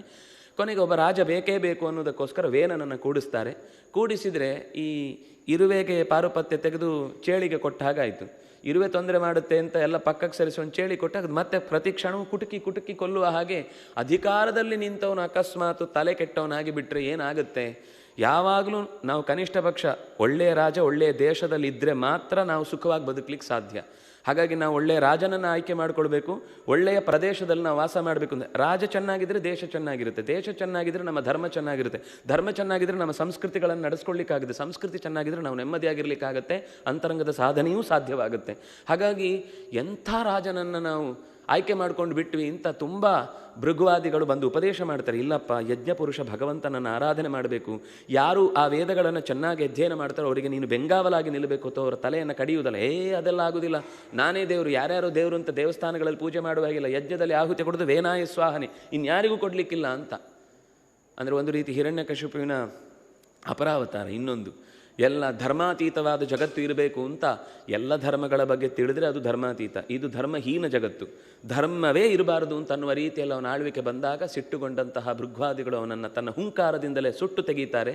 ಆದರೆ ನೋಡಿ, ಇಷ್ಟಾದ ಮೇಲೆ ಅವರ ಅಧಿಕಾರ ತಾವೇ ವಹಿಸ್ಬೋದಿತ್ತು. ಇದು ಇತಿಹಾಸದಲ್ಲಿ ನೀವು ಎಲ್ಲಿ ಬೇಕಾದರೂ ನೋಡ್ಬೋದು. ಯಾವತ್ತೂ ಋತ್ವಿಜರೆಲ್ಲ ಹೇಳೋದುಂಟು, ತಮಗೆ ಬೇಕಾದ ಹಾಗೆ ಬರೆದು ಬ್ರಾಹ್ಮಣರೆಲ್ಲ ಬೇಕಾದ ರೀತಿಯಲ್ಲಿ ತಮಗೆ ಅಧಿಕಾರವನ್ನು ಹಂಚಿಕೊಂಡ್ರು ಅಂತ. ಎಷ್ಟು ಕಡೆಗಳಲ್ಲಿ ಅಧಿಕಾರವನ್ನು ತೆಗೆದುಕೊಳ್ಳುವ ಅವಕಾಶ ಇದ್ದಾಗಲೂ ಅದನ್ನು ಪರಶುರಾಮ ತಾನು ಇಡೀ ಭೂಮಿಯನ್ನು ತೆಗೆದುಕೊಂಡ ಬಳಿಕ ಅದನ್ನು ಕೊಟ್ಟದ್ದು ಮತ್ತೆ ಕಾಶ್ಯಪರ ಬಳಿಯಲ್ಲಿ. ಅಂದರೆ ಆ ಕಾಶ್ಯಪರು ಮತ್ತೆ ಅದನ್ನು ರಾಜರ ಕೈಯಲ್ಲೇ ಹಂಚಿದ್ದು, ಅವರು ಅದನ್ನೇನು ಆಳಲಿಲ್ಲ. ಕಾಶ್ಯಪಿ ಅಂತ ಹೆಸರು ಬರಲಿಕ್ಕೆ ಒಂದು ಮುಖ್ಯ ಕಾರಣ ಇತ್ತು. ಹಾಗೆ ಇಲ್ಲೂ ಕೂಡ ಆ ಋತ್ವಿಜರು ಇಡೀ ಅಧಿಕಾರವನ್ನು ತೆಗೆದುಕೊಂಡದ್ದನ್ನು ಹೀಗೆ ರಾಜನಿಲ್ಲದೆ ರಾಜಹೀನನಾಗಿರಬಾರ್ದು ಅಂತ ಅವನ ಮೊದಲು ತೊಡೆಯನ್ನು ಮಥಿಸ್ತಾರೆ. ಆಗ ಒಬ್ಬ ನಿಷಾದ ಅಂತ ಹುಟ್ಟಿಕೊಳ್ತಾನೆ. ಅವನಿಂದ ಆಳ್ವಿಕೆ ನಡೆಸೋದು ಸಾಧ್ಯ ಇಲ್ಲ ಅಂತ ಅವನನ್ನು ಕಳಿಸ್ಬಿಡ್ತಾರೆ. ಅವರು ದರೋಡೆಕೋರರಾಗಿ, ಕಾಡು ಜನರಾಗಿ, ಬೇಟೆಗಾರರಾಗಿ ಬದಲಾಗಿ ಹೊರಟು ಹೋಗ್ತಾರೆ. ಅವರನ್ನು ಬಿಟ್ಟುಬಿಡ್ತಾರೆ. ಮತ್ತೆ ಅವನ ತೋಳುಗಳನ್ನು ಮಥಿಸ್ತಾರೆ. ನಾವು ಇವತ್ತಿನ ಭಾಷೆಯಲ್ಲಿ ಹೇಳೋದಾದರೆ DNA ತೆಗೆಯುವುದು ಅಂತ. ಅಂದರೆ ಅದು ಋಷಿಗಳಿಗೆ ಆಗ ಗೊತ್ತಿದ್ದ ಸಂಗತಿ. ಅವನ ದೇಹದಿಂದ ತೆಗೆದು, ಯಾಕೆಂದರೆ ಅದು ವಂಶದ್ದಾಗಬೇಕು, ಅದೇ ವಂಶದ, ಯಾಕೆಂದರೆ ಜೆನೆಟಿಕಲ್ ಫೋರ್ಸ್ ಇದ್ದರೆ ಮಾತ್ರ ಅಂಥದ್ದೊಂದು ತಾಕತ್ತು, ನೆಲವನ್ನು ಆಳುವ ಶಕ್ತಿ ಇರುತ್ತೆ. ನೀವು ಸುಮ್ಮನೆ ಯಾರನ್ನು ಎಲ್ಲರಿಗೂ ಆಳ್ವಿಕೆಯ ಶಕ್ತಿ ಇದೆ ಅಂತ ನೀವು ಇದ್ದವರನ್ನೆಲ್ಲ ತಂದು ಹಾಕಿದರೆ ಆಗದ ಹಾಗೆ, ಮತ್ತೆ ಪಾರುಪತ್ಯ ಯಾರಿಗೋ ಕೊಟ್ಟ ಹಾಗಾಗುತ್ತೆ. ಅದರಿಂದಾಗಿ ಅದು ಆ ಪರಂಪರೆಯಿಂದ ಬಂದ ಶಕ್ತಿಯಿಂದನೇ ಆಗಬೇಕು ಅಂತ ಆ ಋಷಿಗಳು ತಪಸ್ಸಿನ ಬಲದಿಂದ ಒಬ್ಬ ಅರ್ಚಿ ಅನ್ನುವಂತಹ ಒಬ್ಬಳು ಹೆಣ್ಣು ಮಗಳು, ಪೃಥು ಅನ್ನುವ ಇನ್ನೊಬ್ಬ ಗಂಡು ಮಕ್ಕಳನ್ನು ಪಡೀತಾರೆ. ಅವರಿಬ್ಬರು ಪ್ರತ್ಯೇಕವಾಗಿ ಅವರ ಸೃಷ್ಟಿ. ಆ ಅರ್ಚಿಯಲ್ಲಿ ಲಕ್ಷ್ಮೀದೇವಿಯ ಆವೇಶ ಇರುತ್ತೆ, ಪೃಥುವಿನಲ್ಲಿ ಭಗವಂತನ ಆವೇಶ ಇರುತ್ತೆ. ಹೀಗೆ ಅವರಿಬ್ಬರು ಬೆಳೆದು ನಿಂತಾಗ ಅಧಿಕಾರ ಅವನಿಗೆ ಕೊಟ್ಟು ತುಂಬ ಚೆನ್ನಾಗಿ ರಾಜ್ಯಭಾರ ಆಗುತ್ತೆ. ಆದರೆ ಆರಂಭದಲ್ಲಿ ತುಂಬ ಕಷ್ಟಪಡ್ತಾನೆ. ಯಾಕೆಂದರೆ ವೇನನ ದುರಾಡಳಿತದಿಂದ ಬೀಜಗಳೆಲ್ಲವೂ ಭೂಮಿಯ ಆಳಕ್ಕೆ ಸೇರಿದ್ದು ಮತ್ತೆ ಹೊರಕ್ಕೆ ಬಾರದಂತೆ ಫಲವನ್ನು ಕೊಡದಂತೆ ಬರಡಾಗಿ ಹೋಗಿರುತ್ತೆ. ಇದರಿಂದಾಗಿ ಜನಗಳಿಗೆ ಟ್ಯಾಕ್ಸ್ ಕಟ್ಟಲಿಕ್ಕೆ ಆಗೋದಿಲ್ಲ, ನೀವು ನಮ್ಮ ಮೇಲೆ ಹೇಳ್ತಿದ್ದೀರಿ ಕಟ್ಟಿ ಅಂತ, ಆದರೆ ನಮಗೆ ಭೂಮಿಯಲ್ಲಿ ಏನೂ ಫಲವತ್ತತೆ ಇಲ್ಲ ಅಂತ ಒದ್ದಾಡಿದಾಗ ಭೂಮಿಯನ್ನು ಅವನು ನಿಗ್ರಹಿಸ್ಲಿಕ್ಕೆ ಹೋಗ್ತಾನೆ. ಭೂಮಿ ಒಂದು ಗೋವಿನ ರೂಪದಲ್ಲಿ ಓಡ್ತಾಳೆ. ಓಡಿದಾಗ ಎಲ್ಲಿ ಹೋದರೂ ಓಡುವುದನ್ನು ನಿಲ್ಲಿಸದೆ ಅವಳನ್ನು ಬೆನ್ನಟ್ಟಿದಾಗ ಮತ್ತೆ ವಾಪಸ್ಸು ಅವನಿಗೆ ಶರಣಾಗ್ತಾಳೆ. ನೀನೇ ನನ್ನನ್ನು ಉದ್ಧರಿಸಿದವ ಅಂತ ಹರಿಯನ್ನು ಸ್ತೋತ್ರ ಮಾಡುತ್ತಾಳೆ. ಯಾಕೆಂದರೆ ಅಲ್ಲಿ ಆವಿಷ್ಟನಾದ ಹರಿ ಇದ್ದದ್ದನ್ನು ಆಕೆ ಗುರುತಿಸಿ ಪ್ರಾರ್ಥಿಸ್ತಾಳೆ. ನೀನೇ ಹಿಂದೆ ವರಾಹ ರೂಪದಿಂದ ನನ್ನನ್ನು ಉದ್ಧರಿಸಿದವನು, ಈಗ ನನ್ನನ್ನು ನಿಗ್ರಹಿಸ್ತಿ ಅಂದರೆ ಏನರ್ಥ ಅಂತ. ನಾನು ನಿಗ್ರಹಿಸ್ತಾ ಇರೋದು ನನ್ನ ಕೋಪಕ್ಕಾಗಿ ಅಲ್ಲ, ಈ ಪ್ರಜೆಗಳನ್ನು ರಕ್ಷಿಸಬೇಕಾದರೂ ರಾಜನಾಗಿ ನನ್ನ ಕರ್ತವ್ಯ. ಅದನ್ನು ನಡೆಸಲಿಕ್ಕಾಗಲಿಲ್ಲ ಅನ್ನೋದು ನನಗೆ ವ್ಯಥೆಯಿಂದ ನಿನ್ನನ್ನು ನಿಗ್ರಹಿಸ್ತಾ ಇದ್ದೇನೆ. ಇಲ್ಲ, ಅದೆಲ್ಲ ಬರಡಾಗಿ ಹೋಗಿದೆ, ದುಷ್ಟ ರಾಜರ ಕೈಯಲ್ಲಿ ಸಿಗಬಾರದು ಅಂತ ಅನ್ನುವ ದೃಷ್ಟಿಯಿಂದ ನಾವು ಸಂಪತ್ತನ್ನು ಅಡಗಿಸಿಡ್ತೇವೆ. ಸಜ್ಜನರಿಗೆ ಸಿಗದಂತಾದಾಗ, ದುಷ್ಟರ ಕೈಗೆ ಸಿಗುವಾಗ ಅದು ಮುಂದೆ ಇಡೀ ಅದರ ಮೂಲವನ್ನೇ ಕಳ್ಕೊಳ್ಳುತ್ತೆ ಅಂತ ಅನ್ನೋದು ನನಗೆ ಗೊತ್ತಿದ್ದ ಸಂಗತಿ. ಆದ್ದರಿಂದ ಅದನ್ನು ಬಚ್ಚಿಟ್ಟಿದ್ದೇನೆ. ಆದರೆ ಈಗ ಅದನ್ನು ಮರಳಿ ಕೊಡಬೇಕು ಅಂದರೆ ನನಗೆ ಯಾರನ್ನಾದರೂ ಒಬ್ಬ ಕರುವನ್ನು ನೀನು ಒದಗಿಸಿಕೊಟ್ರೆ ನಾನು ಹಾಲು ಸುರಿಸಿ ನಿನ್ನ ಎಲ್ಲ ಸಂಪತ್ತನ್ನು ಒದಗಿಸ್ತೇನೆ ಅಂತ ಹೇಳಿದಾಗ ಸ್ವಯಂಭುವ ಮನುವನ್ನೇ ಕೇಳಿಕೊಂಡು ಕರುವನ್ನಾಗಿಸಿ ಈ ಭೂಮಿಗೆ ಮಾನವರು ಅಂತ ಅನ್ನಿಸುವುದಕ್ಕೆ ಬೇಕಾದ ಅನೇಕ ಧಾನ್ಯಗಳ ಬೆಳವಣಿಗೆಯನ್ನು ಕೊಡುವುದಕ್ಕೆ, ಅಂದರೆ ಧಾನ್ಯವು ಹಾಲಾಗಿ ಬಂತು ಅಂತ, ಅಂದರೆ ಆ ಪುಷ್ಟಿಕರವಾದಂತಹ ಪೇಯವಾಗಿ ಸ್ವಯಂಭುವ ಮನುವಿನಿಂದ ಬಂತು. ಅದರಿಂದಾಗಿ ಅವನು ಮುಂದೆ ಆಡಳಿತವನ್ನು ನಡೆಸಿದ್ರಿಂದಾಗಿ ಪ್ರಜಾಪತಿಯಾಗಿ ಅವನು ಕಾರ್ಯವನ್ನು, ಮನ್ವಂತರಾಧಿಪನಾಗಿ ಕಾರ್ಯವನ್ನು ನಿರ್ವಹಿಸಿದ್ರಿಂದಾಗಿ ವೈವಸ್ವತ ಮನು ಅಂತ ನಾವು ಈಗ ನೋಡುವ ಹಾಗೆ ಆ ಕಾಲದಲ್ಲಿ ಸ್ವಯಂಭುವನು ಆ ಭೂಮಿಯ ಭಾರವನ್ನು ತಪ್ಪಿಸಿ ಅದಕ್ಕೆ ಬೇಕಾದ ಬೆಳೆಯನ್ನು ಕೊಡಿಸಿದವನು. ಬೃಹಸ್ಪತ್ಯಾಚಾರ್ಯರು ಮತ್ತೆ ಇನ್ನೊಂದು ಕರುವಾಗಿ ವೇದದ ಸಂಪತ್ತು ಅಡಗಿ ಹೋದದ್ದನ್ನು ಸ್ವೀಕರಿಸಿ ಲೋಕಕ್ಕೆ ಒಂದು ಕಡೆಯಿಂದ ಬೌದ್ಧಿಕ ಸಂಪತ್ತು, ಇನ್ನೊಂದು ಕಡೆಯಿಂದ ದೈಹಿಕ ಸಂಪತ್ತು, ಇದೆರಡನ್ನೂ ನೋಡಿ, ಅದೆರಡನ್ನು ಹೇಳಿದ್ದಲ್ಲಿ ಬೌದ್ಧಿಕವಾದ ವೇದ, ಶಾರೀರಿಕವಾದ ಅನ್ನ, ಇದೆರಡನ್ನೂ ಕೊಡಿಸುವಂತೆ ಸ್ವಯಂಭುವ ಮನು ಮತ್ತು ಬೃಹಸ್ಪತ್ಯಾಚಾರ್ಯರನ್ನು ಪ್ರಾರ್ಥಿಸಿ ಭೂಮಿಯಲ್ಲಿ ನಗರಗಳು ಹೇಗಿರಬೇಕು, ಪಟ್ಟಣಗಳು ಹೇಗಿರಬೇಕು, ಪುರಗಳು ಹೇಗಿರಬೇಕು, ಗ್ರಾಮಗಳು ಹೇಗಿರಬೇಕು, ಈ ಎಲ್ಲದಕ್ಕೂ ಒಂದು ಅಚ್ಚುಕಟ್ಟಾದ ನಿಯಮಗಳನ್ನು ಹಾಕಿ, ಅಂದರೆ ರಾಜನ ಮನೆತನಕ್ಕೆ ಸಂಬಂಧಪಟ್ಟವರೆಲ್ಲ ಪುರದಲ್ಲಿರಬೇಕು. ಪಟ್ಟಣ ಅಂತಂದಾಗ ವ್ಯಾಪಾರಿಗಳು ಬೇರೆ ದೇಶದವರು ಬಂದಾಗ ಹೇಗೆ ಅವರು, ಇದನ್ನೆಲ್ಲ ಆಚಾರ್ಯರು ಮಾತ್ರ ಈ ಶಬ್ದಗಳನ್ನು ಬಿಡಿಸಿ ಖೇಟ ಅಂದ್ರೇನು, ವಾಟಿ ಅಂದ್ರೇನು, ಗ್ರಾಮ ಅಂದ್ರೇನು, ಪಟ್ಟಣ ಅಂದ್ರೇನು, ಪುರ ಅಂದ್ರೇನು, ಇದಕ್ಕೆಲ್ಲದಕ್ಕೂ ವ್ಯತ್ಯಾಸ ಇದೆ. ನಾವು ಎಲ್ಲವನ್ನೂ ಒಂದೇ ಥರ ಪ್ರಯೋಗ. ಗ್ರಾಮ ಒಂದು ಶಬ್ದ, ಸ್ವಲ್ಪ ಎಲ್ಲಿ ನೆಟ್ವರ್ಕ್ ಸಿಗೋದಿಲ್ಲ, ಅದು ಈಗಲೂ ಅದೂ ಇಲ್ಲ, ಇನ್ನು ಕಾಡಿಗೆ ಹೋಗ್ಬೇಕಷ್ಟೇ. ನಮ್ಗೆ ಇವತ್ತು ಅದನ್ನು ಬೈಫರ್ಕೇಟ್ ಮಾಡಲಿಕ್ಕೆ ಆಗದಷ್ಟು ಪಟ್ಟಣಗಳು ಗ್ರಾಮಗಳು ಎಲ್ಲ ಒಟ್ಟಾಗಿ ಬಿಟ್ಟಿವೆ. ಆದರೆ ಆ ಕಾಲದ ಅದಕ್ಕೊಂದು ಲಕ್ಷಣಗಳನ್ನು ಹೇಳಿ ವ್ಯವಸ್ಥೆ ಮಾಡಿ ಒಂದು ಪೃಥಿವೀ ಅಂತ ಭೂಮಿಗೆ ಹೆಸರು ಬರಲಿಕ್ಕೆ ಕಾರಣನಾದ. ಅವನ ಆಸೆಯಂತೆ ಅವನಿಗೆ ಅಶ್ವಮೇಧ ಮಾಡುವ ಮನಸ್ಸಿತ್ತು. 99 ಅಶ್ವಮೇಧವನ್ನು ಮುಗಿಸಿದ. ಈ 99 ಅಶ್ವಮೇಧವನ್ನು ಮುಗಿಸಿದ ಬಳಿಕ 100ನೇದು ಮಾಡಲಿಕ್ಕಿತ್ತು. ಇಂದ್ರ ಅಪಹಾರ ಮಾಡಿದ. ಅಪಹಾರ ಮಾಡಿದಾಗ ಅವನಿಗೆ ಸಿಟ್ಟಿನಿಂದ ಅವನನ್ನು ಅಟ್ಟಿಸಿಕೊಂಡು ಹೋದ. ಅವನು ಪಾಷಂಡ ಸ್ವರೂಪದಲ್ಲಿ, ಅಂದರೆ ಧರ್ಮ ನಿಯಮಗಳನ್ನೆಲ್ಲ ತೊರೆದವನ ರೂಪದಲ್ಲಿ ಓಡಾಡಿದಾಗ, ಅಂದರೆ ಇವನಿಗೆ ಯಜ್ಞ ಮಾಡಲಿಕ್ಕೆ ಆಗದ ಹಾಗೆ ಆಗಿ ಹೋಯಿತು. ಲೋಕದಲ್ಲಿ ಅನ್ನಿಸಿತು ಈ ಉಳಿದವರಿಗೆಲ್ಲ. ಅವನ ಪಾಖಂಡದಲ್ಲಿ ಏನು ಹೇಳ್ತಾನೆ ಅಂದರೆ, ನೀವೆಲ್ಲ ಯಾಗದಲ್ಲಿ ವ್ಯರ್ಥ ಮಾಡ್ತೀರಿ, ಸುಮ್ಮನೆ ಅದನ್ನು ಯಾರೋ ಪಾಪ ಹಸಿದವನಿಗೆ ಕೊಟ್ಟರೆ ತುಪ್ಪ ಅನ್ನೋದು ಎಷ್ಟು ಉದ್ಧಾರ ಆಗ್ತಿತ್ತು, ನೀವು ಯಾವುದೋ ಕಾರ್ಯಕ್ಕೆ ಉಪಯೋಗ ಮಾಡ್ತೀರಿ, ಸುಮ್ಮನೆ ಪ್ರತಿಮೆಗೆ ನೀರು ಹಾಲು ಹಾಕಿ ವೇಸ್ಟ್ ಮಾಡೋದಕ್ಕಿಂತ ಯಾರೊಬ್ಬ ಹಸಿದವನಿಗೆ ಕೊಟ್ಟರೆ ಚೆನ್ನಾಗಿರುತ್ತೆ ಅಂತೆಲ್ಲ ಹೇಳಿಕೊಂಡು ನೀವು ಮಾಡುವ ಯಾಗಕ್ಕೆ ನನಗೆ ಇಷ್ಟ ಇಲ್ಲ, ಅದಕ್ಕೋಸ್ಕರ ನಾನು ಕುದುರೆಯನ್ನು ಕೊಂಡು ಹೋಗ್ತಾ ಇದ್ದೇನೆ ಅಂತ ಹೇಳ್ತಾ ಹೇಳ್ತಾ ಹೇಳ್ತಾ ಹೋದಾಗ ಪಾಷಂಡ ಮತ, ಇಡೀ ಪಾಖಂಡ ಮತ ಊರಿನ ಎಲ್ಲ ಮಂದಿಗೆ ಹಬ್ಬಿ, ಓ ಇದು ಒಂದು ಹೊಸ ಥರದ ಯೋಚನೆಗಳು ಚೆನ್ನಾಗಿದೆ ಅಂತ. ಆಗಲೇ ಅದು ಬೀಜ ಬಿತ್ತಿತ್ತು. ಕೊನೆಗೆ ಅವನು ನಿಗ್ರಹಿಸಲಿಕ್ಕೆ ಹೋದಾಗ ಅಲ್ಲಿ ಭಗವಂತನೇ, ಚತುರ್ಮುಖನೇ ಬಂದು ಅವನನ್ನು ತಡೀತಾನೆ. ಅಂದರೆ ಅವನ ಮಗ ಕೊನೆಗೆ ಎಲ್ಲೋ ಅವನು ಮರೆಯಾಗ್ಬಿಡ್ತಾನೆ. ಇಂದ್ರ ಪಾಖಂಡ ಸ್ವರೂಪವನ್ನು ಮರೆಮಾಚಿ ಕುದುರೆಯನ್ನೆಲ್ಲೋ ಬಿಟ್ಟು ಹೋಗ್ತಾನೆ. ವಿಜಿತಾಶ್ವ ಅಂತ ಅನ್ನುವ ಮಗ, ಅವನಿಗೆ ವಿಜಿತಾಶ್ವ ಅಂತ ಆಮೇಲೆ ಹೆಸರು ಬಂತು ಅಂತ ಹೇಳ್ತಾರೆ. ಪೂರ್ವದ ಹೆಸರು ಉಲ್ಲೇಖ ಇಲ್ಲ. ಆ ಅಶ್ವವನ್ನು ಮತ್ತೆ ಮರಳಿ ತಂದು ಯಾಗ ಪೂರ್ಣ ಆಗುವುದಕ್ಕೆ ಬೇಕಾದ ಸಿದ್ಧತೆಯನ್ನು ನಡೆಸಿದ ಅಂತ. ಆಗ ಈಚೆಯಿಂದ ಪೃಥ್ವಿಗೂ ಆದೇಶ ಕೊಟ್ಟರು, ನೀನು ಮಾಡಿದ್ದು ತಪ್ಪು, ಹಾಗೆಲ್ಲ ಇಂದ್ರನನ್ನು ನಿಗ್ರಹಿಸಿ ಬಿಡ್ತೇನೆ ಅಂತ ಕೃತ್ಯವನ್ನು ಪ್ರಯೋಗ ಮಾಡಿ ಕೊಲ್ಲುವುದಕ್ಕೆ ಪ್ರಯತ್ನ ಮಾಡ್ತಾನೆ. ಇದು ತಪ್ಪು ಅಂತ ಒಂದು ಕಡೆಯಿಂದ ಚತುರ್ಮುಖ ಹೇಳ್ತಾನೆ. ಆ ಕಡೆಯಿಂದ ನಾರಾಯಣನೇ ಇಂದ್ರನನ್ನು ಕರ್ಕೊಂಡು ಬಂದು ಇವನ ಹತ್ರ ಹೇಳ್ತಾನೆ, ನೀನು ಮಾಡುವುದು ತಪ್ಪು, ಕ್ಷಮೆ ಕೇಳೋನ ಹತ್ರ ಅಂತ. ಹೀಗೆ ಇಬ್ಬರತ್ರನೂ ಸಂಧಾನ ಮಾಡಿಸಿ ಕೊನೆಗೆ ಭೂಮಿಯಲ್ಲಿ ಆ ರೀತಿ, ಯಾಕಂದರೆ ದೊಡ್ಡ ಸ್ಥಾನದಿಂದ ದ್ವೇಷ ಬೆಳೆದ್ರೆ ಅದನ್ನು ಒದ್ದಾಡುವುದು ಮಧ್ಯದ ಲೋಕ ಒದ್ದಾಡುತ್ತೆ, ಸಜ್ಜನರು ಒದ್ದಾಡ್ತಾರೆ. ಹೀಗಾಗಿ ಇಬ್ಬರ ಕಡೆಯಿಂದಲೂ ಅದಕ್ಕೆ ಪುನಃಸಂಧಾನ ಮಾಡಿ ವಿಜಿತಾಶ್ವ, ಧೂಮ್ರಕೇಶ, ಹರಿಯಕ್ಷ, ದ್ರವಿಣ ಮತ್ತು ವೃಕ ಅಂತ 5 ಜನ ಮಕ್ಕಳಿರ್ತಾರೆ. ಅದರ ಪರಂಪರೆಯಲ್ಲಿ ಪೃಥುವಿನ ವಂಶದಲ್ಲಿ ಮುಂದೆ ಒಬ್ಬ ಹವಿರ್ಧಾನ ಅಂತ ಬರ್ತಾನೆ. ಆ ಹವಿರ್ಧಾನನ ಮಗನೇ ಬರ್ಹಿಷ್ಮಾನ್. ಈ ಬರ್ಹಿಷ್ಮಾನಿಗೆ ಇನ್ನೊಂದು ಹೆಸರಿತ್ತು ಪ್ರಾಚೀನವೀತಿ ಅಂತ. ಇವನಿಗೆ ಯಾಕೆ ಪ್ರಾಚೀನವೀತಿ ಅಂತ ಹೆಸರು ಬಂತಂದರೆ, ಅವನಿಗೆ ಎಲ್ಲಿ ಜಾಗ ಚಂದ ಕಂಡಿತು ಅಂದ ತಕ್ಷಣ ಅಲ್ಲಿ ದರ್ಬೆ ಹಾಸೋದು, ಹೋಮ ಮಾಡೋದು, ದರ್ಬೆ ಹಾಸೋದು, ಹೋಮ ಮಾಡೋದು. ಎಲ್ಲಿ ಕಂಡ್ರೂ ಹೋಮ ಮಾಡದ ಜಾಗ ಇರಬಾರ್ದು ಅಂತ ಅವನದೊಂದು ಸಂಕಲ್ಪ. ಆದರೆ ಆ ಸಂಕಲ್ಪದ ಉದ್ದೇಶ ಇದ್ದದ್ದು, ನಾನು ತುಂಬ ಹೋಮ ಮಾಡಿದ್ದೇನೆ ಅಂತ ಲೋಕದಲ್ಲಿ ಎಲ್ಲರಿಗೂ ಗೊತ್ತಾಗಬೇಕು ಅಂತ ಕಾಮ್ಯವಾದ ದೃಷ್ಟಿಯಲ್ಲಿ ಮಾಡಿದ ಕರ್ಮವಾಗಿತ್ತು. ಲಕ್ಷಾಂತರ ಯಾಗಗಳನ್ನು ಮಾಡಿದ್ದ. ನಾರದರು ಭೇಟಿಯಾದಾಗ ಅವನಿಗೆ ನಾರದರ ಹತ್ರ ಕೇಳಬೇಕು ಅನ್ನಿಸ್ತು, ನನ್ನ ಬಗ್ಗೆ ಏನು ಮಾತಾಡ್ತಾರೆ ಜನ, ಎಷ್ಟೆಲ್ಲ ಯಾಗ ಮಾಡ್ತಾ ಇದ್ದೇನೆ, ನನ್ನನ್ನು ಏನು ಅಂತ ಗುರುತಿಸ್ತಾರೆ ಜನ ಯಾಗದಲ್ಲಿ. ಯಾಕೆಂದರೆ ಇಲ್ಲಿ ತನಕ ಇಷ್ಟು ಯಾಗ ಮಾಡಿದವರು ಗಿನ್ನಿಸ್ ದಾಖಲೆ ಯಾರೂ ಮುಟ್ಟಿಲ್ಲ. ನಾನು ಅಂಥದ್ದು ಮಾಡಿದ್ದೇನೆ, ನನ್ನ ಹೆಸರು ಅಲ್ಲಿರಬೇಕು. ನಮಗೆ ದೇವರು ಬೇಕು, ಧರ್ಮ ಬೇಕು, ಸಂಸ್ಕೃತಿ ಬೇಕು, ಯಾವುದು ಬೇಕು ಅಂತ ಅನ್ನೋದಿಲ್ಲ. ನಮಗೆ ಗಿನ್ನಿಸ್ ದಾಖಲೆಯಲ್ಲಿ ಗುರುತಾಗಬೇಕು. ಇಷ್ಟೇ ತಲೆಯಲ್ಲಿ ಇದ್ದ ಹಾಗೆ ಅವನು ಮಾತಾಡ್ತಾನೆ. ಅದಕ್ಕೆ ನಾರದರು ಮಾತಾಡೋದಿಲ್ಲ. ಆಕಾಶ ನೋಡ್ತಾರೆ, ಅವನ ಮುಖ ನೋಡ್ತಾರೆ, ಆಕಾಶ ನೋಡ್ತಾರೆ, ಅವನ ಮುಖ ನೋಡ್ತಾರೆ. ಏನು ನನ್ನ ಸರಿಯಾಗಿ ಹೇಳಿ, ಏನು ವಿಷಯ ಆಯಿತು ಅಂತ.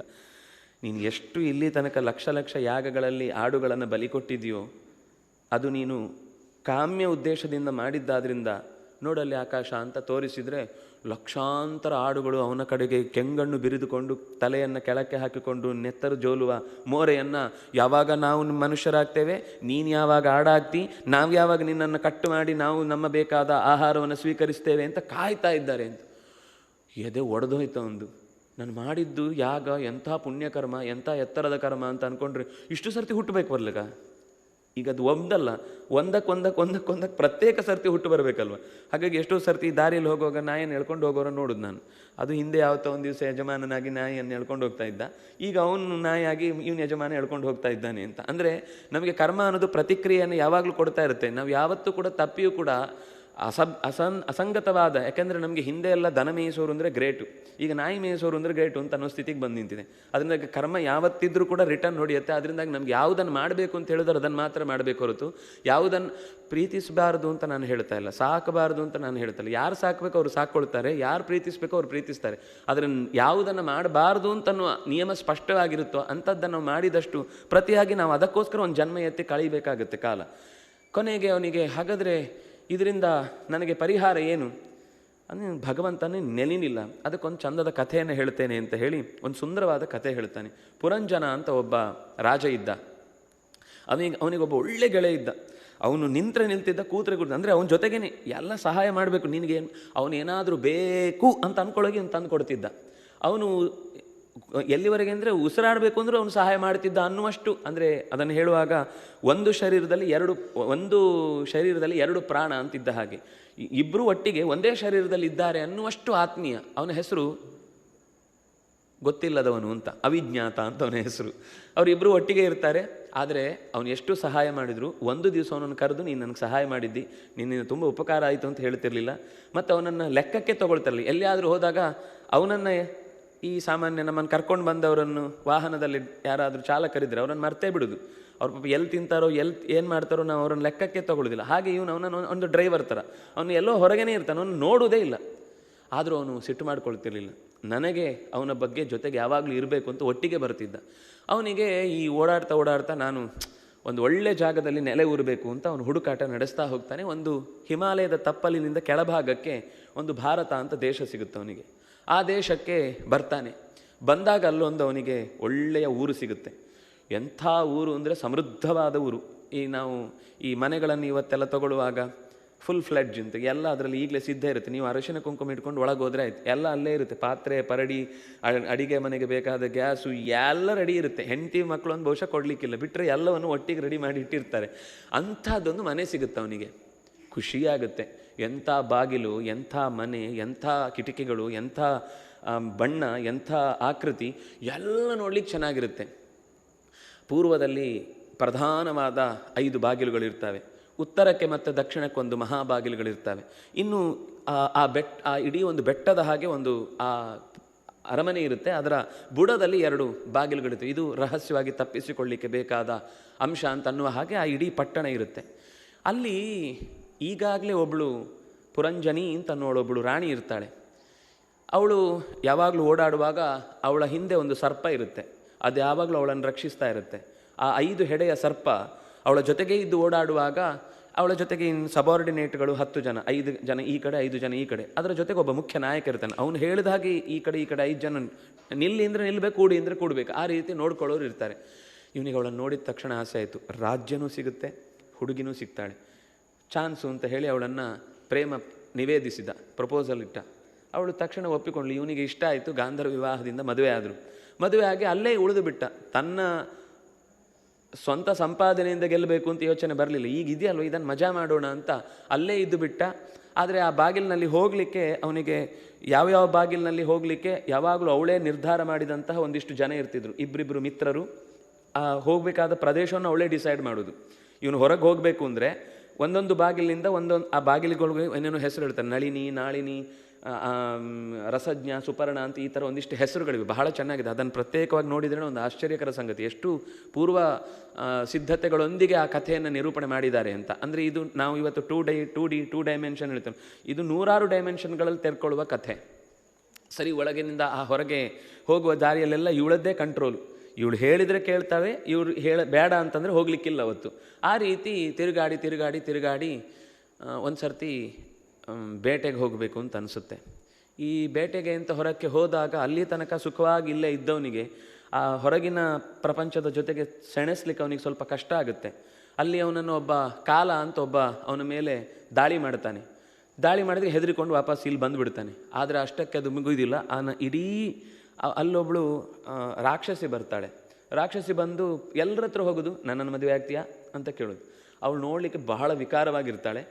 ನನ್ನನ್ನು ಮದುವೆ ಆಗ್ತೀಯಾ, ನನ್ನನ್ನು ಮದುವೆ ಆಗ್ತಾನೆ, ನನ್ನನ್ನು ಮದುವೆ ಯಾರು ಕೇಳಿದ್ರು ಅವಳನ್ನು ಮದುವೆ ಆಗೋದಿಲ್ಲ ಅಂತ. ಅವಳು ಕೊನೆಗೆ ತಪಸ್ಸು ಮಾಡ್ತಾಳೆ, ಯಾರನ್ನು ನಾನು ಇಷ್ಟಪಡ್ತೇನೋ ಅವರು ಮದುವೆ ಆಗೋದಿಲ್ಲ ಅಂದರೂ ನಾನು ಅವರನ್ನು ಮದುವೆ ಆಗ್ತೇನೆ ಅಂತ. ಹೀಗೆ ಇಡೀ ಊರಿನಲ್ಲಿ ಎಲ್ಲರನ್ನೂ ಅವಳು ಆವರಿಸ್ಕೊಂಡ್ಬಿಡ್ತಾಳೆ. ಆದ್ದರಿಂದಾಗಿ ಕೊನೆಗೆ ಆ ರಾಕ್ಷಸಿಯ ಉಪಟಳದಿಂದ ಎಲ್ಲರೂ ಕೃಶರಾಗಿ ಬಿಡ್ತಾರೆ. ಅವನಿಗೆ ಆ ಪುರಂಜನನಿಗೆ 1100 ಜನ ಗಂಡು ಮಕ್ಕಳು, 110 ಜನ ಹೆಣ್ಣು ಮಕ್ಕಳು ಅಂತ ಹೀಗೆಲ್ಲ ಒಂದಿಷ್ಟು ಅದರ ಲೆಕ್ಕಗಳನ್ನು ಕೊಡ್ತಾರೆ. ಒಟ್ಟು ಕೊನೆಗೆ ಅವನ ಉದ್ದೇಶದಲ್ಲಿ ಏನೇನು ಮಾಡಬೇಕು ಅಂತ ಅಂದ್ಕೊಂಡು ಅದನ್ನು ಯಶಸ್ವಿಯಾಗಿ ಮಾಡಲಿಕ್ಕಾಗದೆ ಕಾಲನ ದಾಳಿಗೊಳಗಾದ ಮೇಲೆ ಒಬ್ಬ ಪ್ರಜ್ವಾರ ಅಂತ ಬರ್ತಾನೆ.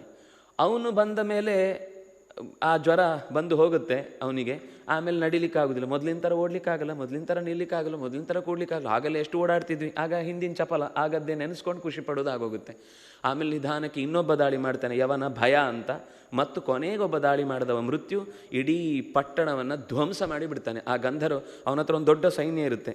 360 ಬ್ಲ್ಯಾಕ್ ಕ್ಯಾಟ್ಸು, 360 ವೈಟ್ ಕ್ಯಾಟ್ಸು ಎಲ್ಲ ಸೇರಿಕೊಂಡು ಒಟ್ಟಿಗೆ ಬಂದು ಅವನ ಮೇಲೆ ದಾಳಿ ಮಾಡಿ ಪುರವನ್ನು ಧ್ವಂಸ ಮಾಡಿಬಿಡ್ತಾರೆ. ಅವನಿಗೂ ಕೂಡ ಬದುಕಲಿಕ್ಕಾಗದೆ ದೇಹತ್ಯಾಗ ಮಾಡ್ತಾನೆ. ಆಗಲೂ ತ್ಯಾಗ ಮಾಡುವಾಗ ಪುರಂಜನಿಯನ್ನೇ ನೆನಪಿಸ್ಕೊಂಡು ಸಾಯ್ತಾನೆ. ಅಯ್ಯೋ, ಅವಳ ಜೊತೆಗೆ ಇದ್ದಿದ್ರೆ ಚೆನ್ನಾಗಿತ್ತು, ಅವಳ ಜೊತೆಗೆ ಇರಬೇಕಿತ್ತು, ನಾನು ಇನ್ನೂ ಸ್ವಲ್ಪ ದಿವಸ ಬದುಕಬೇಕಿತ್ತು ಅಂತ ಅಂದ್ಕೊಂಡು ಸಾಯ್ತಾನೆ. ಸಾಯುವಾಗ ಏನು ಯೋಚನೆ ಮಾಡ್ತಾನೋ ಅದಾಗೆ ಹುಡ್ತಾನೆ ಅಂತ ಅನ್ನೋದಕ್ಕೋಸ್ಕರ ವಿದರ್ಭ ದೇಶದಲ್ಲಿ ಒಬ್ಬಳು ರಾಜಕುಮಾರಿಯಾಗಿ ಹುಡ್ತಾನೆ. ರಾಜಕುಮಾರಿಯಾಗಿ ಹುಟ್ಟಿ ಪಾಂಡ್ಯದಲ್ಲಿ ಒಬ್ಬ ಮಲಯಧ್ವಜ ಅಂತ ರಾಜ ಇರ್ತಾನೆ. ಅವನು ಅವಳನ್ನು ವರಿಸ್ತಾನೆ. ವರಿಸಿ ಚೆನ್ನಾಗಿರುತ್ತೆ ಬಹಳ ದಿವಸ ಜೀವ. ಇಷ್ಟರ ಮಧ್ಯದಲ್ಲಿ ಪ್ರತಿ ಸಲನೂ ಏನು ತೊಂದರೆ ಆದಾಗಲೂ ಪಾಪ ಅವಿಜ್ಞಾತ ಹೇಳ್ತಾನೆ ಬಂದು, ಹೀಗೆ ಮಾಡಬೇಡ, ಇದು ತಪ್ಪು, ಇದು ಹೀಗಿರು, ನನ್ನ ಜೊತೆಗೆ ಬಾ, ನಾನು ಹಿಂಗೆ ದಾರಿ ತೋರಿಸ್ತೇನೆ, ಇದೆಲ್ಲದರಿಂದ ತಪ್ಪಿಸ್ಕೊಳ್ಬೋದು ಅಂತ ಅವನನ್ನು ಇಷ್ಟು ನೆಗ್ಲೆಕ್ಟ್ ಮಾಡ್ತಾನೆ. ಅಂದರೆ ಆ ಕಥೆಯಲ್ಲಿ ಕೊನೆಗೆ ಅವನ ಹೆಸರೇ ಉಲ್ಲೇಖ ಮಾಡೋದಿಲ್ಲ. ಅವನು ಎಷ್ಟು ಹೇಳಿದ ಅಂತ ಮಾತು ಹೇಳಿ ಅವನು ಅಷ್ಟು ನೆಗ್ಲೆಕ್ಟ್ ಮಾಡಿದ ಅಂತ. ಈ ಮೌನದಲ್ಲಿರುವಷ್ಟು ಮಾತಿನ ಶಕ್ತಿ ಮಾತಿನಲ್ಲಿ ಹೇಳಿದರೆ ಆ ಮೌನದ ಅರ್ಥವನ್ನು ಕೊಡ್ಲಿಕ್ಕೆ ಬರುವುದಿಲ್ಲ. ಹಾಗಾಗಿ ಕೊನೆಗೆ ಹೆಸರೇ ಹೇಳೋದು ಬಿಟ್ಬಿಟ್ರು. ಆದರೆ ಅವನು ಮತ್ತೆ ಬರ್ತಾನೆ. ಯಾವಾಗ ಅಂದರೆ ಆ ಮಲಯಧ್ವಜನು ಎಲ್ಲೋ ಒಂದು ಯುದ್ಧಕ್ಕೆ ಹೋಗಿ ಪ್ರಾಣ ತೆರುತ್ತಾನೆ. ಆಗ ಅವಳು ಮತ್ತೆ ಒಬ್ಬಂಟಿಯಾಗಿ ಬಿಡ್ತಾಳೆ. ಆಗ ಮೃತ್ಯುಜನ ರೂಪದಲ್ಲಿ ಆ ಅವಿಜ್ಞಾತ ಮತ್ತೆ ಬರ್ತಾನೆ. ಬಂದು ಬೋಧಿಸ್ತಾನೆ, ನೋಡು, ನೀನು ಹೀಗೆ ಮಾಡೋದಲ್ಲ, ನಿನಗೆ ಯಾವತ್ತಿದ್ರೂ ಕೂಡ ಏನೇ ಕರ್ಮವನ್ನು ಮಾಡಿದರೂ ಕೂಡ ನಿನಗೆ ಜೊತೆಯಾಗಿರುವವನು ಭಗವಂತ ಒಬ್ಬನೇ.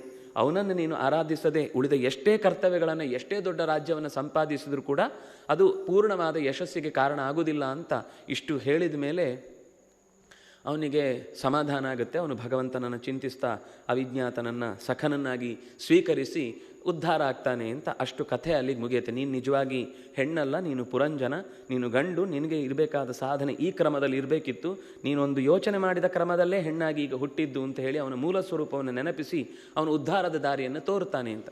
ಪ್ರಾಚೀನ ಬರೀ ತಲೆ ಕೆಡಿಸ್ಕೊಳ್ತಾನೆ, ನನಗೆ ಯಾಕೆ ಹೇಳಿದ್ರಿ ಇದನ್ನು, ಇಷ್ಟೆಲ್ಲ ಕತೆ ಹೇಳಿದ್ದು ನನಗೇನು ಬಂತು, ನನಗೆ ಈ ಕತೆ ಅರ್ಥ ಆಗಲಿಲ್ಲ ಅಂತಾನೆ. ಅದಕ್ಕೆ ಅದನ್ನು ಕತೆ ಮತ್ತೆ ಹೇಳ್ತಾನೆ ಅವನು. ಪುರಂಜನ ಅಂದರೆ ಯಾರು, ಇದು 2 ಡೈಮೆನ್ಷನ್ ಅಂತ ನಾನು ಹೇಳಿದೆ. ಇದು ಇತಿಹಾಸವೂ ಹೌದು, ಆದರೆ ಈ ಇತಿಹಾಸದ ಜೊತೆಗೆ ಈಗಿನ ವರ್ತಮಾನವೂ ಹೌದು. ಅದು ಭೂತದ ಕಥೆಯೂ ಹೌದು, ವರ್ತಮಾನದ ಕಥೆ ಹೌದು. ವರ್ತಮಾನದ ಕಥೆ ನಿನಗೆ ಹೇಳಬೇಕಿತ್ತು, ಅದಕ್ಕೆ ಭೂತದ ಕಥೆಯನ್ನು ಹೇಳಿದ್ದೇನೆ ಅಂತ. ಆದರೆ ಭವಿಷ್ಯದಲ್ಲಿ ನೀನು ಚೆನ್ನಾಗಿರಬಹುದು ಅಂತ. ಏನು ವರ್ತಮಾನ ಅಂದರೆ, ಪುರಂಜನ ಅಂದರೆ ಇನ್ನೇನೂ ಅಲ್ಲ, ಈ ಪುರದಲ್ಲಿ ಜನಯತಿ, ಈ ಪುರದಲ್ಲಿ ಹುಟ್ಟುವವನು, ಪುರವನ್ನೇ ಹುಡ್ಕೊಂಡು ಹೋಗುವವನು. ಈ ಶರೀರದಿಂದ ಮತ್ತೊಂದು ಶರೀರ, 84 ಲಕ್ಷ ರಾಶಿಗಳನ್ನು ದಾಟಿ ಬಂದ ಈ ಶರೀರ ಅನ್ನೋದು, ಶರೀರವನ್ನು ಹುಡುಕ್ತಾ ಹೋಗುವಾಗ ಭಾರತದ ಕಡೆಗೆ ಬಂದ. ಇಲ್ಲಿ ಅವನಿಗೆ ಜನ್ಮ ಸಿಕ್ಕಿತು. ಇಲ್ಲಿ ಜನ್ಮ ಸಿಕ್ಕಿದ್ದು ಅಂದರೆ ಆ ಪಟ್ಟಣ ಅಂದರೆ ಇದೇ ಶರೀರ, 9 ಬಾಗಿಲಿನ ಶರೀರ. ಪೂರ್ವಕ್ಕೆ 5 ಬಾಗಿಲು, 2 ಕಣ್ಣು, ಮೂಗು, ಬಾಯಿ. ಉತ್ತರಕ್ಕೆ ಮತ್ತು ದಕ್ಷಿಣಕ್ಕೆ 2 ಬಾಗಿಲು, 2 ಕಿವಿಗಳು. ಕೆಳದ್ವಾರದಲ್ಲಿ 2 ಮಲಮೂತ್ರ ದ್ವಾರಗಳು. ಈ 9 ಪಟ್ಟಣದ ದಾರಿಗೆ ಹೋಗಲಿಕ್ಕೆ ಅಲ್ಲಲ್ಲಿ ಅಂದರೆ ಕಣ್ಣಿಗೆ ಹೋಗಲಿಕ್ಕೆ ಒಂದು ಶಬ್ದ ಹಾಕ್ತಾರೆ, ವಿರಾಜಿತ ಅಂತ, ಕಣ್ಣಿಗೆ ರುಚಿ ತರುವಂತಹ ಬೆಳಕಿನ ಊರು ಅಂತ. ಕಿವಿಗೆ ಶ್ರುತಿಧರ ಅಂತ. ಅವನು ಅಲ್ಲಿಗೆ ಹೋದದ್ದು ಕೇಳಲಿಕ್ಕೆ ಬೇಕಾದ ರುಚಿಗಳನ್ನು ತೊಗೊಂಡು ಹೋಗಲಿಕ್ಕೆ ಅಲ್ಲಿಗೂ 2 ಜನ ಇರ್ತಾರೋ, ಅವರೇ ಕರ್ಕೊಂಡು ಹೋಗೋದು. ಮನಸ್ಸು ಅಲ್ಲಿ ಅವಳಿಗೆ 5 ಹೆಡೆಯ ಸರ್ಪ ಇತ್ತು. ಪ್ರಾಣ, ಅಪಾನ, ವ್ಯಾನ, ಉದಾನ, ಸಮಾನ ಅಂತ ಮುಖ್ಯ ಪ್ರಾಣನ 5 ರೂಪಗಳು ಅಲ್ಲಿ ಹೇಳುವಾಗ, ಬಹಳ ಆ ಕಥೆಯಲ್ಲಿ ಹೇಳುವಾಗ, ಮುಖ್ಯ ಪ್ರಾಣ ಯಾವಾಗ ಅಂದರೆ ಆ ಸರ್ಪಗಳು ಅವನಿನ ಆ ಜಾಗದಿಂದ ಕಳಚಿದ ಮೇಲೆ ಅವನ ಶರೀರ ಬಿದ್ದು ಹೋಯಿತು ಅಂತ. ಅಂದರೆ ಆ ಸರ್ಪಗಳು ಬಿದ್ದು ಹೋಗುವುದು ಅಂತಂದರೆ ಅವನಲ್ಲಿರುವ ಪ್ರಾಣಶಕ್ತಿ, ಆ ಪ್ರಾಣಶಕ್ತಿ ಜಾರಿ ಹೋದಾಗ ಶರೀರ ಬಿದ್ದು ಹೋಯಿತು ಅಂತ. ಅವಳಿಗೆ 10 ಜನ ಇದ್ದರು, ಪಂಚಜ್ಞಾನೇಂದ್ರಿಯಗಳು, ಪಂಚಕರ್ಮೇಂದ್ರಿಯಗಳು. ಅದರೊಬ್ಬ ಮುಖ್ಯಸ್ಥ ಇದ್ದ, ಅವನೇ ಮನಸ್ಸು. ಇವಳು ಯಾರು? ಬುದ್ಧಿಂತು ಪ್ರಮದಾಂ ವಿದ್ಧಿ ಅಂತ, ವಿವೇಕ ಅನ್ನೋದೇ ಅವಳು. ಅವಳ ಜೊತೆಗೆ ಈ ಜೀವ ಜೊತೆಯಾಗಿ ಚೆನ್ನಾಗಿ ಸಂಬಂಧ ಬಾಂಧವ್ಯ ಬೆಳೆಸಿಕೊಂಡು ಸರಿಯಾದ ವಿವೇಕಯುಕ್ತವಾದ ಬದುಕು ನಡೆಸಿದರೆ, ಯಾಕಂದರೆ ಬುದ್ಧಿಯ ವಶದಲ್ಲಿ ಇರುತ್ತೆ. ಬುದ್ಧಿ ನೆಟ್ಟಗಿದ್ದರೆ ಜೀವನ ನೆಟ್ಟಗಾಗುತ್ತೆ. ಬುದ್ಧಿ ಕೆಟ್ಟರೆ, ಮನಸ್ಸು ಕೆಟ್ಟರೆ ಸರಿಯಾಗುತ್ತೆ. ಬುದ್ಧಿ ಕೆಟ್ಟರೆ ಸರಿಯಾಗೋದು ಬಹಳ ಕಷ್ಟ ಇದೆ. ಯಾಕೆಂದರೆ ಅದು ಇಂಟಲೆಕ್ಚುವಲ್ ಅನ್ನೋದು ದಾರಿ ತಪ್ಪಿಸಿಕೊಂಡಿತು ಅಂತಂದರೆ ಮತ್ತೆ ಇಂಟ್ಯೂಷನಲ್ ಆಗಿ ಅದು ಯಾವತ್ತೂ ಶಕ್ತಿ ಬರುವುದಿಲ್ಲ. ಅದರಿಂದಾಗಿ ಕೊನೆಗೆ ಅವನು ಆ ರಾಜ್ಯವನ್ನೇ ಕಳಚಿಕೊಳ್ತಾನೆ. ಅಲ್ಲಿ ಮೊದಲು ಒಬ್ಬಳು ರಾಕ್ಷಸಿ ಬರ್ತಾಳೆ, ನನ್ನನ್ನು ಮದುವೆ ಜರ ಅಂದರೆ ಮುದಿತನ. ನಾವು ಬೇಡ ಅಂತ ಬಿಳಿ ಕೂದಲು ಒಂದು ಬಂದ ತಕ್ಷಣ ಕಿತ್ತಾಕೋದು, ಅಥವಾ ಅದಕ್ಕೆ ಡೈ ಹೊಡೆಯೋದು, ಅಥವಾ ಹಲ್ಲಿಗೆ ಇನ್ನಷ್ಟು ಏನೇನೋ ಹೊಸ ಸೆಟ್ ಹಾಕೋದು, ಚರ್ಮ ಸುಕ್ಕು ಕಟ್ಟಬಾರ್ದು ಅಂತ ಎಳೆದು ಕಟ್ಟೋದು, ಇನ್ನೇನೇನೇನೇನೇನೋ ಮಾಡ್ತಾ ಇದ್ದು. ನೀವು ಎಷ್ಟು ಬೇಡ ಅಂತ ತಳ್ಳಿದ್ರು ಆ ರಾಕ್ಷಸಿ ಗಟ್ಟಿಯಾಗಿ ಬಂದು ಎಲ್ಲರನ್ನೂ ಅಪ್ಕೊಳ್ತಾಳೆ ಅಂತ ಅನ್ನೋದು ನಮ್ಮನ್ನೇ ಆವರಿಸಿಕೊಳ್ಳುವ ಜರೆ. ಇದಾದ ಮೇಲೆ ಕಾಲ ದಿನ ಕಳೀತಾ ಹೋಗುತ್ತೆ. ಆ ಕಾಲ ಬಂದಾಗ 360 ಹಗಲು ಅನ್ನೋದು ಬಿಳಿ ಬೆಕ್ಕುಗಳು, ಇನ್ನು 360 ಸೈನಿಕರು ಕಪ್ಪು ಬೆಕ್ಕುಗಳು ಅಂತಂದರೆ ರಾತ್ರಿ. ಈ 360 ಅನ್ನುವ ವತ್ಸರದ ಕಾಲಗಳು ಚಂಡ ವೇಗದಿಂದ ಅವನನ್ನು ಕಿತ್ತುಕೊಂಡು ಬಹಳ ದೂರಕ್ಕೆ ಎಳ್ಕೊಂಡು ಹೋಗ್ತವೆ. ಅದಾದ ನಂತರ ಪ್ರಜ್ವಾರ, ಅದು ಮತ್ತೊಂದು ರೀತಿಯಿಂದ ದೇಹಕ್ಕೆ ಬರುವಂತಹ ವಯಸ್ಸಾದ ಮೇಲೆ ಬರುವ ಸಹಜವಾದ ನ್ಯೂನತೆಗಳು, ದೇಹದ ವೀಕ್ನೆಸ್ಗಳು. ಇದಾದ ಮೇಲೆ ಭಯ, ಅದರ ಜೊತೆ ಕೊನೆಗೆ ಮೃತ್ಯು. ಹೀಗೆ ಬಂದು ಅವನ ದೇಹ ನಾಶ ಆಗುತ್ತೆ. ನೀನು ಈ ಶರೀರದಲ್ಲಿ ಇದ್ದಾಗ ಮುಂದೆ ಯಾವತ್ತು, ಅದಕ್ಕೆ ಅವಿಜ್ಞಾತನ ಅನ್ನುವ ಗೆಳೆಯ ಅದು ಇನ್ಯಾರೂ ಅಲ್ಲ, ಭಗವಂತನೇ. ಅವನಿಗೆ ಹೆಸರೇ ಅವಿಜ್ಞಾತನಾಮ ಸಖ ಅಂತ, ಹೇಳದ ಗೆಳೆಯ, ಹೆಸರು ಹೇಳದ ಗೆಳೆಯ. ನಮ್ಗೆ ಎಷ್ಟೆಲ್ಲ ಅವನು ಅಲ್ಲಿ ಹೇಳುವಾಗ ರಾತ್ರಿ ಹಗಲು ಆ ಸರ್ಪ ಕಾಯ್ತಾ ಇತ್ತು ಅಂತ. ನಾವು ಉಸಿರಾಡುವಾಗ ಎಚ್ಚರ ಇರುವುದಿಲ್ಲ ನಮಗೆ, ಆದರೆ ಪ್ರಾಣ ಒಳಗಿನಿಂದ ನಿಂದು ನಮ್ಮನ್ನು ರಕ್ಷಿಸ್ತಾ ಇದ್ದಾನೆ ಅಂತಂದರೆ, ದೇಹ ಬೆಚ್ಚಗಿದೆ ಅಂತಂದರೆ ಉಳಿಸ್ತಾರೆ, ತಣ್ಣಗಾಗಿದೆ ಅಂದರೆ ಪೂರ ಬೆಚ್ಚಗೆ ಮಾಡಿಬಿಡ್ತಾರೆ, ಆಮೇಲೆ ಉಳಿಸ್ಲಿಕ್ಕೆ ಸಾಧ್ಯ ಇಲ್ಲ ಅನ್ನುವ ಹಾಗೆ. ಹಾಗಾಗಿ ಭಗವಂತನ ಅನುಗ್ರಹದಿಂದಾಗಿ ಇಷ್ಟೆಲ್ಲ ಸಹಾಯ ಮಾಡ್ತಾ ಇದ್ರು. ಅವನು ಅದನ್ನು ತಿರಸ್ಕಾರ ಮಾಡಿದ್ದಕ್ಕೆ ಅವನಿಗೆ ಆ ಪತನ ಆಯಿತು. ಆದರೆ ನೀನು ಹಾಗೆ ಶರೀರವನ್ನು ಪಾತ ಮಾಡಿಕೊಳ್ಳಬಾರದು ಅಂತ ಅನ್ನೋದಕ್ಕೋಸ್ಕರ ಇಷ್ಟು ವಿಷಯವನ್ನು ಹೇಳಿದೆ ಅಂತ ಹೇಳಿ ಪ್ರಾಚೀನವರಿಗೆ ಆ ಕಥೆ ಮುಗಿಸಿ, ಅಲ್ಲಿ ಅವನಿಗೆ 10 ಜನ ಪ್ರಚೇತಸರು ಅಂತ ಮಕ್ಕಳಿರ್ತಾರೆ. ಅವರಿಗೆ ಉಪದೇಶ, ಅಲ್ಲಿ ಅವರು ಕಣ್ವಾಶ್ರಮದ ಪಕ್ಕಕ್ಕೆ ಬಂದಾಗ ಅಲ್ಲಿ ಉಪದೇಶ ಕೊಡ್ತಾರೆ ಋಷಿಗಳು. ಅವನಿಗೆ ಉಪದೇಶ ಕೊಟ್ಟಾಗ ಅವರು ಅಂದರೆ ಸೃಷ್ಟಿ ಮಾಡಲಿಕ್ಕೆ ಅದಕ್ಕಿಂತ ಮುಂಚೆ ತಪಸ್ಸು ಮಾಡಬೇಕು. ಏನು ತಪಸ್ಸು ಮಾಡಬೇಕು ಅನ್ನೋದಕ್ಕೋಸ್ಕರ ರುದ್ರ ದೇವ ಒಂದು ಉಪದೇಶ ಕೊಡ್ತಾನೆ. ಬಹಳ ಚೆನ್ನಾಗಿದೆ, ರುದ್ರಗೀತೆ ಅಂತ ಅದನ್ನು ಕರೆಯುವಂಥದ್ದು. ಕೊನೆಗೆ ಆ ಉಪದೇಶವನ್ನು ಕಳೆದುಕೊಂಡು ಅವರು ತಪಸ್ಸಿಗೆ ಹೋಗ್ತಾರೆ. ತಪಸ್ಸಿಗೆ ಹೋಗಿ ಮರಳಿ ಬರುವಾಗ ವಾರಕ್ಷಿ ಅನ್ನುವ ಒಬ್ಬಳನ್ನು ಮದುವೆಯಾಗಿ ಆ ಮೂಲಕ ಅವರ ಸಂತತಿ ಅಲ್ಲಿಗೆ ಮುಂದುವರಿಯುತ್ತೆ. ಇದು ವಿದುರ ಮತ್ತು ಮೈತ್ರಿಯ ನಡುವಿನ ಸಂವಾದವನ್ನು ಮುಗಿಸಿ ಮುಂದೆ ಅವನು ಮತ್ತೆ ಇನ್ನೊಬ್ಬ ಅಂದರೆ ಸ್ವಯಂಭುವ ಮನುವಿನ ಇನ್ನೊಬ್ಬ ಮಗ, ಈಗ ಉತ್ತಾನಪಾದನ ಕಥೆ ಆಯಿತು, ಅವನ ವಂಶದ ಕಥೆ ಆಯಿತು, ಪ್ರಿಯವ್ರತನ ಕಥೆಯನ್ನು ಮುಂದಿನ 5ನೆಯ ಸ್ಕಂಧ ಹೇಳುತ್ತೆ. ಅದನ್ನು ಮತ್ತೆ ನಾಳೆಯ ಚಿಂತನೆಯಲ್ಲಿ ನೋಡೋಣ ಅಂತ ಹೇಳ್ತಾ, ಕಾಯಿನ ವಾಚ ಮನಸ ಇಂದ್ರಿಯರ್ವಾ ಬುದ್ಧಿಯ ಆತ್ಮನಾವ ಅನುಸೃತ ಸ್ವಭಾವ ಕರೋಮಿ ಯದ್ಯತ್ ಸಕಲಂ ಪರಸ್ಮೈ ನಾರಾಯಣ ಇತಿ ಸಮರ್ಪಯಾಮಿ. ಕೃಷ್ಣಾರ್ಪಣಮಸ್ತು.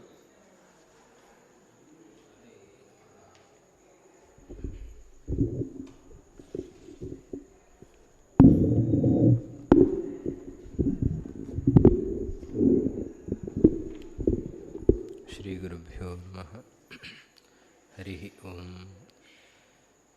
ವ್ಯಾಸಾಯ ಭವನಾಶಾಯ ಶ್ರೀಶಾಯ ಗುಣರಾಶಯೇ ಹೃದಯಾಯ ಶುದ್ಧವಿದ್ಯಾಯ ಮಧ್ವಾಯ ಚ ನಮೋ ನಮಃ. ಅನೀನತತ್ಪದ್ಮಭವೋ ಮೃದಂಗಂ ಜಗೌ ಹನುಮಾನ್ ಜಗತಾಮದೀಶಂ ಅದರ್ಶಯತ್ತಾಲಗತೀಃ ಕಪರ್ದೀನನರ್ತಗೋಪಾಲಕಪಾಲಮೌಲಿಃ ಸ್ವಾಂತಸ್ಥಾನಂತಶಯ್ಯಾಯ ಪೂರ್ಣಜ್ಞಾನರಸಾರ್ಣಸೇ ಉತ್ತುಂಗವಾಕ್ತರಂಗಾಯ ಮಧ್ವದುಗ್ಧಾಬ್ಧಯೇ ನಮಃ. ಖ್ಯಾತಸುಧಾ ಪ್ರವಚನಾದ್ವಿದುಷಾಂ ವರಂ ತಂ ವಂದೇ ಯತೀಂದ್ರತಿಲಕಂ ವಿಬುಧಪ್ರಿಯಾಖ್ಯಂ ಆಪಾದಮೌಲಿಪರ್ಯಂತಂ ಗುರುಣಾಂ ಆಕೃತಿಂ ಸ್ಮರೇದ್ ತೇನ ವಿಘ್ನಾಃ ಪ್ರಣಶ್ಯಂತಿ ಸಿದ್ಧ್ಯಂತಿ ಚ ಮನೋರಥಾಃ. ಶ್ರೀ ಗುರುಭ್ಯೋ ನಮಃ. ಹರಿ ಓಂ. ಶ್ರೀ ಕೃಷ್ಣಾಯ ನಮಃ. ಶ್ರೀ ಕೃಷ್ಣಾಯ ನಮಃ. ಶ್ರೀ ಕೃಷ್ಣಾಯ ನಮಃ. ಶ್ರೀ ಕೃಷ್ಣಾಯ ನಮಃ. ಶ್ರೀ ಕೃಷ್ಣಾಯ ನಮಃ. ಶ್ರೀ ಕೃಷ್ಣಾಯ ನಮಃ. ಶ್ರೀ ಕೃಷ್ಣಾಯ ನಮಃ.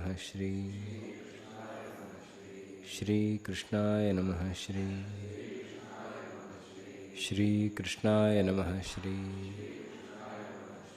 ಶ್ರೀ ಕೃಷ್ಣಾಯ ನಮಃ. ಶ್ರೀ ಕೃಷ್ಣಾಯ ನಮಃ. ಶ್ರೀ ಕೃಷ್ಣಾಯ ನಮಃ.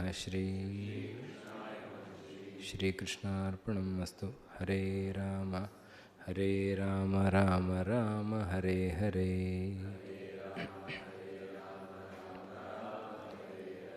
ಹರೇ ಕೃಷ್ಣ ಕೃಷ್ಣ ಕೃಷ್ಣ ಹರೇ ಹರೇ.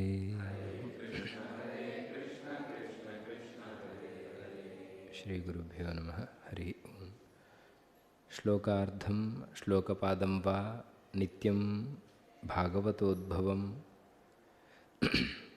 ಪಠಸ್ವ ಸ್ವಮುಖೇನೈವ ಯದಿ ಇಚ್ಛಸಿ ಪರಾಂ ಗತಿಂ. ಇದು ಮಹತ್ವವನ್ನು ತಿಳಿಸುವ ವಿಷಯದಲ್ಲಿ ಹೊರಟಂತಹ ಶ್ಲೋಕ. ನಿತ್ಯದಲ್ಲಿ ಭಾಗವತದ ಚಿಂತನೆಯನ್ನು ನಮ್ಮ ಈ ಗೊಂದಲದ ಪರಿಸ್ಥಿತಿಯಲ್ಲಿ ತುಂಬ ಹೊತ್ತು ಮಾಡಲಿಕ್ಕಾಗದೇ ಇದ್ದರೂ, ಒಂದೊಂದು ಗಂಟೆ ಕೇಳಲಿಕ್ಕಾಗದೇ ಹೋದರೂ, ದಿನದಲ್ಲಿ ಅರ್ಧ ಶ್ಲೋಕ ಆದರೂ ಓದು, ಅದರಿಂದ ತುಂಬ ಪರಿಣಾಮಗಳಾಗ್ತವೆ ಅನ್ನೋದನ್ನು ಹೇಳ್ತಾ ಇದೆ. ಶ್ಲೋಕಾರ್ಧಂ ಶ್ಲೋಕಪಾದಂ ವಾ ನಿತ್ಯಂ ಭಾಗವತೋದ್ಭವಂ ಪಠಸ್ವ. ಅಲ್ಲಿ ಬಂದ ಸಂದೇಶಗಳನ್ನು, ಆ ಶ್ಲೋಕ ಅರ್ಧದಲ್ಲಿ ಏನು ಸಂದೇಶಗಳಿದೆ ಅದನ್ನು ಬೇರೆ ಬೇರೆ ರೀತಿಯಲ್ಲಿ ಅದು ಹೊರಗೆ ಬರ್ತವೆ. ಈಗಾಗಲೇ ಕೇಳಿದಂತೆ ಪುರಂಜನಾಖ್ಯಾನದ ಒಂದು ವಿಷಯದಲ್ಲಿ ಬೇರೆ ಬೇರೆ ಅರ್ಥಗಳು ಹೊರಸೂಸ್ತವೆ ಆ ವಾಕ್ಯಗಳು ಅಂತ ಏನು ನೋಡಿದ್ದೇವೆ. ಆ ರೀತಿ ಅನುಭವ ಆಗ್ತಾ ಹೋದಾಗೆ ಶ್ಲೋಕಗಳಿಗೆ ಬೇರೆ ಬೇರೆ ರೀತಿಯ ಅರ್ಥಗಳು ಕಾಣಿಸ್ತವೆ. ಸಾಧಕನ ಯೋಗ್ಯತೆಯ ಮೇಲೆ ಹೊಸ ಹೊಸ ವಿಷಯಗಳು ಗೊತ್ತಾಗ್ತವೆ. ಆದ್ದರಿಂದ ನಿತ್ಯದಲ್ಲಿ ಅದರಿಂದ ಉದ್ಭವವಾದದ್ದನ್ನು ಮನನ ಮಾಡು, ಪಠಸ್ವ, ನಿರಂತರವಾಗಿ ಓದು. ಸ್ವಮುಖೇನೈವ ಯದಿ ಇಚ್ಛಸಿ ಪರಾಂ ಗತಿಂ. ನಮ್ಮಲ್ಲಿ ಒಂದಿದೆ, ಏನು ಅಂದರೆ ಎಲ್ಲೋ ಹೋಗ್ತೇವೆ, ನಮಗೇನೋ ಒಂದಷ್ಟು ಕಷ್ಟ ಪರಿಸ್ಥಿತಿಗಳಿವೆ ಅಂತ ಜ್ಯೋತಿಷ್ಕರು ಹೇಳ್ತಾರೆ, ಇಂಥದ್ದೊಂದು ಮಾಡಬೇಕು ಅಂತ. ಅದನ್ನು ನಾವು ಒಂದಿಷ್ಟು ದ್ರವ್ಯ ಸಂಪತ್ತನ್ನು ಅವರಿಗೆ ಕೊಟ್ಟು ನನ್ನ ಪರವಾಗಿ ಮಾಡಿಬಿಡಿ ಅಂತ ಹೇಳಿ ಬಂದುಬಿಡ್ತೇವೆ. ಆನಂತರ ಆ ಕಡೆ ಹೋಗಬೇಕಂತಲೂ ಇಲ್ಲ. ಕೆಲವೊಮ್ಮೆ ಇತ್ತೀಚಿನ ಕಾಲದಲ್ಲಿ ಬಹಳ ದುರಂತ, ತಮ್ಮ ಮನೆಯ ಕಾರ್ಯಕ್ರಮಗಳು ತುಂಬ ಮಾಡಲೇಬೇಕಾದಂತಹ ಕಾರ್ಯಕ್ರಮ, ಅದಕ್ಕೆ ಶ್ರಾದ್ದ ಇತ್ಯಾದಿಗಳು ಕೂಡ ಅವರೆಲ್ಲೋ ಬೇರೆ ಕಡೆ ಇರ್ತಾರೆ, ಒಂದಿನ ಬಂದು ಹೋಗಬೇಕು ಅಂಥದ್ದಕ್ಕೆ ಪುರ್ಸೋತಿಲ್ಲ ನಮಗೆ. ಹಾಗಾಗಿ ಊರಿನಲ್ಲಿ ಒಬ್ಬರಿಗೆ ಫೋನ್ ಮಾಡಿ ಹೇಳ್ತಾರೆ, ಈ ಶ್ರಾದ್ದ ಎಲ್ಲ ಆಗಬೇಕು, ನೀವು ಮುಂದುವರಿಸ್ಬಿಡಿ ಅಂತ. ದಕ್ಷಿಣೆ ಆನ್ಲೈನಲ್ಲಿ ಬರ್ತದೆ ಅಂತ. ಆದರೆ ಯಾವುದನ್ನು ಶಾಸ್ತ್ರ ತುಂಬ ಒತ್ತು ಕೊಟ್ಟು ಮಾಡಲೇಬೇಕು ಅಂತ ಹೇಳಿದೆ, ಜೀವತೋ ವಾಕ್ಯಕರಣಾತ್ ಮೃತೇ ಸತಿ ಪಿಂಡದಾನತಃ ಅಂತ ಹೇಳಿದೆ. ಬದುಕಿರುವಾಗ ತಂದೆ ತಾಯಿಗಳ ಮಾತುಗಳನ್ನು ನಡೆಸುವುದರ ಮೂಲಕವಾಗಿ, ಅವರು ಇಹಲೋಕ ತ್ಯಜಿಸಿದ ಮೇಲೆ ಪಿಂಡದಾನದ ಮೂಲಕವಾಗಿ, ಪಿತೃದೇವತೆಗಳ ಮೂಲಕವಾಗಿ ನಮ್ಮ ಕರ್ತವ್ಯವನ್ನು ನಾವು ಮಾಡಬೇಕು ಅಂತ. ಋಣ ತೀರಿಸಲಿಕ್ಕೆ ಸಾಧ್ಯ ಇಲ್ಲ. ಆದ್ದರಿಂದ ಪಿತೃದೇವತೆಗಳ ಮೂಲಕವಾಗಿ ಭಗವಂತನನ್ನು ಪ್ರೀತಿಗೊಳಿಸುವುದು, ಆ ಮೂಲಕ ಭಗವಂತ ಆ ಪಿತೃಗಳಿಗೆ ಅದನ್ನು ತಲುಪಿಸ್ತಾನೆ ಅಂತ. ಎರಡೂ ವಿಷಯಗಳು ಇದರಲ್ಲಿ ತಿಳ್ಕೊಳ್ಬೋದು, ನಾವು ಮಾಡಬೇಕು ಅಂತ. ಇನ್ನೊಂದು, ಆ ಪಿತೃಗಳು ಆ ಮಕ್ಕಳನ್ನು ಆ ರೀತಿಯಾಗಿ ಟ್ರೈನ್ ಮಾಡಿರಬೇಕು ಅಂತ ಅರ್ಥ. ಹಾಗಾಗಿ ಅವರು ಮಾಡಿದ ಒಳ್ಳೆಯ ಕೆಲಸಗಳು, ಮಕ್ಕಳು ಮಾಡಿದ ಒಳ್ಳೆಯ ಕೆಲಸಗಳು, ಯಾರಿಂದ ಆ ಬುದ್ಧಿ ಬಂತು? ತಂದೆ ತಾಯಿಗಳಿಂದ. ಮತ್ತು ತಂದೆ ತಾಯಿಗಳಿಗೆ ಲಾಭ ಆಗ್ತದೆ ಅಂತ. ಹಾಗಾಗಿ ಇದನ್ನು ಮಾಡಬೇಕು ಅಂತ ಏನು ಹೇಳಿದ್ದಾರೆ. ಆದರೆ ಇದನ್ನು ನಾವು ಇವತ್ತು ಮಾಡಲಿಕ್ಕೆ ಆಗ್ತದ ಅನ್ನೋ ಪ್ರಶ್ನೆ ಮಾಡಬೇಕು. ಅಂತಹ ಶಾಸ್ತ್ರ ಯಾವುದಕ್ಕೆ ಬಹಳ ಮುಖ್ಯ, ಮಾಡಲೇಬೇಕು ಅಂತ ಹೇಳಿದೆ, ಅದನ್ನು ಮಾಡಲಿಕ್ಕೆ ನಮಗೆ ಜೀವನದಲ್ಲಿ ಸಮಯ ಇಲ್ಲ ಅಂತಾದರೆ ಮತ್ತೆ ಬದುಕಿದ್ದೇ ವ್ಯರ್ಥ ಅನ್ನುವುದು ಸಿದ್ಧವಾದದ್ದು. ಹಾಗಾಗಿ ಸ್ವಲ್ಪ ನಿಷ್ಠುರವಾದರೂ ಕೂಡ ಇದರ ಬಗ್ಗೆ ನಾವು ವಿಶೇಷ ಗಮನ ವಹಿಸಬೇಕು. ಹಾಗಾಗಿ ಇದನ್ನು ಹೇಳ್ತಾ ಇದ್ದಾರೆ ಅಲ್ಲಿ, ಸ್ವಮುಖೇನೈವ. ಯಾರಿಗೋ ಒಬ್ಬರಿಗೆ ಹೇಳಿಬಿಟ್ಟಿದ್ದೇವೆ, ಅವರು ಭಾಗವತ ಓದ್ಬಿಡ್ತಾರೆ, ನಮಗೆ ಮೋಕ್ಷ ಆಗತ್ತೆ, ಇಲ್ಲವೇ ಇಲ್ಲ. ಶಾಸ್ತ್ರಕಾರರು ಬಹಳ ಸ್ಪಷ್ಟವಾಗಿ ಹೇಳ್ತಾರೆ, ಯಾವುದೇ ಒಬ್ಬ ಸಾಧಕ ಮೋಕ್ಷ ರೀತಿಯ ಫಲಗಳನ್ನು ಹೊಂದಬೇಕು ಅಂತಾದರೆ ತಾನು ಸ್ವತಃ ಪ್ರಯತ್ನ ಮಾಡಬೇಕು ಹೊರತು ಬೇರೆಯವರು ಯಾರೋ ಮಾಡಿದರೆ ಪ್ರಯೋಜನ ಇಲ್ಲ ಅಂತ. ಬೇರೆಯವರು ಹಾಗಾದರೆ ಮಾಡಬಾರ್ದಾ? ಯಾವ ಹೋಮಗಳನ್ನೆಲ್ಲ ನಾವು ಮಾಡಿಸ್ಬಾರ್ದಾ ಕೇಳಿದರೆ ಮಾಡಿಸಬಹುದು. ಯಾಕೆ ಅಂದರೆ ಹಿಂದೆ ಆ ರೀತಿಯಾಗಿತ್ತು. ನಮ್ಮ ಮನೆಯಲ್ಲೇ ತುಪ್ಪಗಳು ತಯಾರು ಮಾಡ್ತಾಯಿದ್ವಿ, ನಾವೇ ದನದಿಂದ ತೆಗೆದ ತುಪ್ಪ, ನಮ್ಮ ಮನೆಯ ಸುತ್ತ ಪರಿಸರದ ಹೂವುಗಳು, ಇದೆಲ್ಲ ಬಹಳ ಪ್ರೀತಿಯಿಂದ ನಾವು ಬೆಳೆಸಿ ಅದನ್ನು ತ್ಯಾಗ ಮಾಡುವುದು. ಆ ತ್ಯಾಗ ಮಾಡಬೇಕಂದ್ರೆ ಆ ಮನಸ್ಥಿತಿಯನ್ನು ನಾವು ಹೊಂದಿರಬೇಕು. ಹಾಗಾಗಿ ನಮ್ಮದನ್ನು ನಾವು ಕೊಡ್ತಾ ಇದ್ದೇವೆ. ನಮಗೆ ನೇರವಾಗಿ ಮಂತ್ರಗಳೆಲ್ಲ ಗೊತ್ತಿಲ್ಲ, ಹಾಗಾಗಿ ಅವರ ಮುಖಾಂತರ ಕೊಟ್ಟು ಅವರಿಗೂ ಸ್ವಲ್ಪ ನಮಗೆ ಬಹಳ ಇಷ್ಟವಾದ್ದು. ದುಡ್ಡಿನಲ್ಲೇ ನಮ್ಮ ಮನಸ್ಸಿರ್ತದೆ, ಹಾಗಾಗಿ ದುಡ್ಡು ಕೊಟ್ಟರೆ ನಮ್ಮ ಮನಸ್ಸು ಕೊಟ್ಟಂತೆ ಅನ್ನುವ ದೃಷ್ಟಿಯಿಂದ ಅದು ಕೂಡ ಸಾರ್ಥಕ ಆಗ್ತದೆ. ಯಾವ ವಿಷಯದಲ್ಲಿ ಸಾರ್ಥಕ ಆಗ್ತದೆ ಅಂದರೆ ನಮಗೆ ಮುಂದೆ ನಮಗೆ ಸ್ವಂತವಾಗಿ ಮಾಡಿಕೊಳ್ಳಿಕ್ಕೆ ಯೋಗ್ಯತೆ ಬರುವಂತೆ ಅದು ಮಾಡುತ್ತದೆ ಅನ್ನುವ ದೃಷ್ಟಿಯಿಂದ ಅದನ್ನು ಹೇಳಿದ್ದಾರೆ. ಹಾಗಾಗಿ ಅದನ್ನು ನಾವೇ ಮಾಡಬೇಕು, ಸ್ವಮುಖೇನೈವ ಅನ್ನೋದು ಮುಖ್ಯ. ಹಾಗಾಗಿ ಅಂತೂ ನಮಗೆ ಇಚ್ಛೆ ಇರಬೇಕು. ಇವತ್ತು ನಾವು ಭಾಗವತ ಕೇಳ್ತೇವೆ, ಮುಂದೊಂದು ದಿವಸ ಸ್ವಲ್ಪ ಓದಲಿಕ್ಕೆ ನಾವೇ ಸ್ವತಃ ಶ್ಲೋಕಗಳನ್ನು ಓದಲಿಕ್ಕೆ ಪ್ರಯತ್ನ ಮಾಡ್ತೇವೆ. ಮಾಡಲಿಕ್ಕೆ ದೇವರ ಅನುಕೂಲ ಮಾಡಿಕೊಡಲಿ ಅನ್ನುವ ಭಾವ ನಮ್ಮಲ್ಲಿದ್ದರೆ ಅದು ನಿಜವಾಗಿ ನಮ್ಮನ್ನು ಏರಿಸುವಂಥದ್ದು, ಎತ್ತರಕ್ಕೆ ಏರಿಸುವಂಥದ್ದು. ಹೀಗೆ ಅದರ ಮಹತ್ವವನ್ನು ಹೇಳಿದ್ದಾರೆ. ಇನ್ನು ಒಂದು ಪಂಚಮ ಸ್ಕಂದದ ಒಂದು ಶ್ಲೋಕವನ್ನು ಇವತ್ತು ಚಿಂತನೆ ಮಾಡುವುದಾದರೆ, ಶ್ರುತ್ವಾ ಸ್ಥೂಲಂ ತಥಾ ಸೂಕ್ಷ್ಮಂ ರೂಪಂ ಭಗವತೋ ಯತಿ ಸ್ಥೂಲೇ ನಿರ್ಜಿತಮಾತ್ಮಾನಂ ಶನೈ ಸೂಕ್ಷ್ಮಂ ಧಿಯಾ ನಯೇತ್. ನಮ್ಮ ಪೂಜೆಗಳು, ಇವತ್ತಿನ ಆರಾಧನೆಗಳು ಎಲ್ಲವೂ ಕೂಡ ಸ್ಥೂಲ ರೂಪವಾದ್ದು ಅಂತ. ಮನಸ್ಸನ್ನು ಸದಾ ದೇವರಲ್ಲಿ ಇಡಬೇಕು. ದೇವರ ವಿಶೇಷ ಗುಣಚಿಂತನೆಯನ್ನು ಮಾಡುವುದರಲ್ಲಿ ನಾವು ಇಡಬೇಕು. ಆದರೆ ನಾವು ತಪಸ್ವಿಗಳಲ್ಲ, ಸುಮ್ಮನೆ ಕೂತ್ಕೊಂಡು ಆ ರೀತಿ ಎತ್ತರದ ಎತ್ತರದ ಚಿಂತನೆಗಳು ನಮ್ಮಲ್ಲಿಲ್ಲ. ಹಾಗಾದರೆ ಏನು ಮಾಡಬೇಕು? ಅದಕ್ಕೆ ಸಂಬಂಧಪಟ್ಟವರು, ಅಂದರೆ ಆ ರೀತಿಯ ಕೆಲಸಗಳನ್ನು ಯಾರು ಮಾಡ್ತಿದ್ದಾರೆ ಅವರಿಗೆ ಸಹಾಯ ಮಾಡುವುದು ಒಂದು ಪೂಜೆ.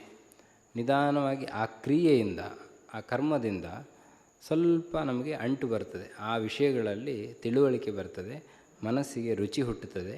ಅದರಿಂದ ಕ್ರಮೇಣ ನಾವು ಕೂಡ ತಪಸ್ವಿಗಳಾಗಲಿಕ್ಕೆ ಸಾಧ್ಯವಾಗ್ತದೆ.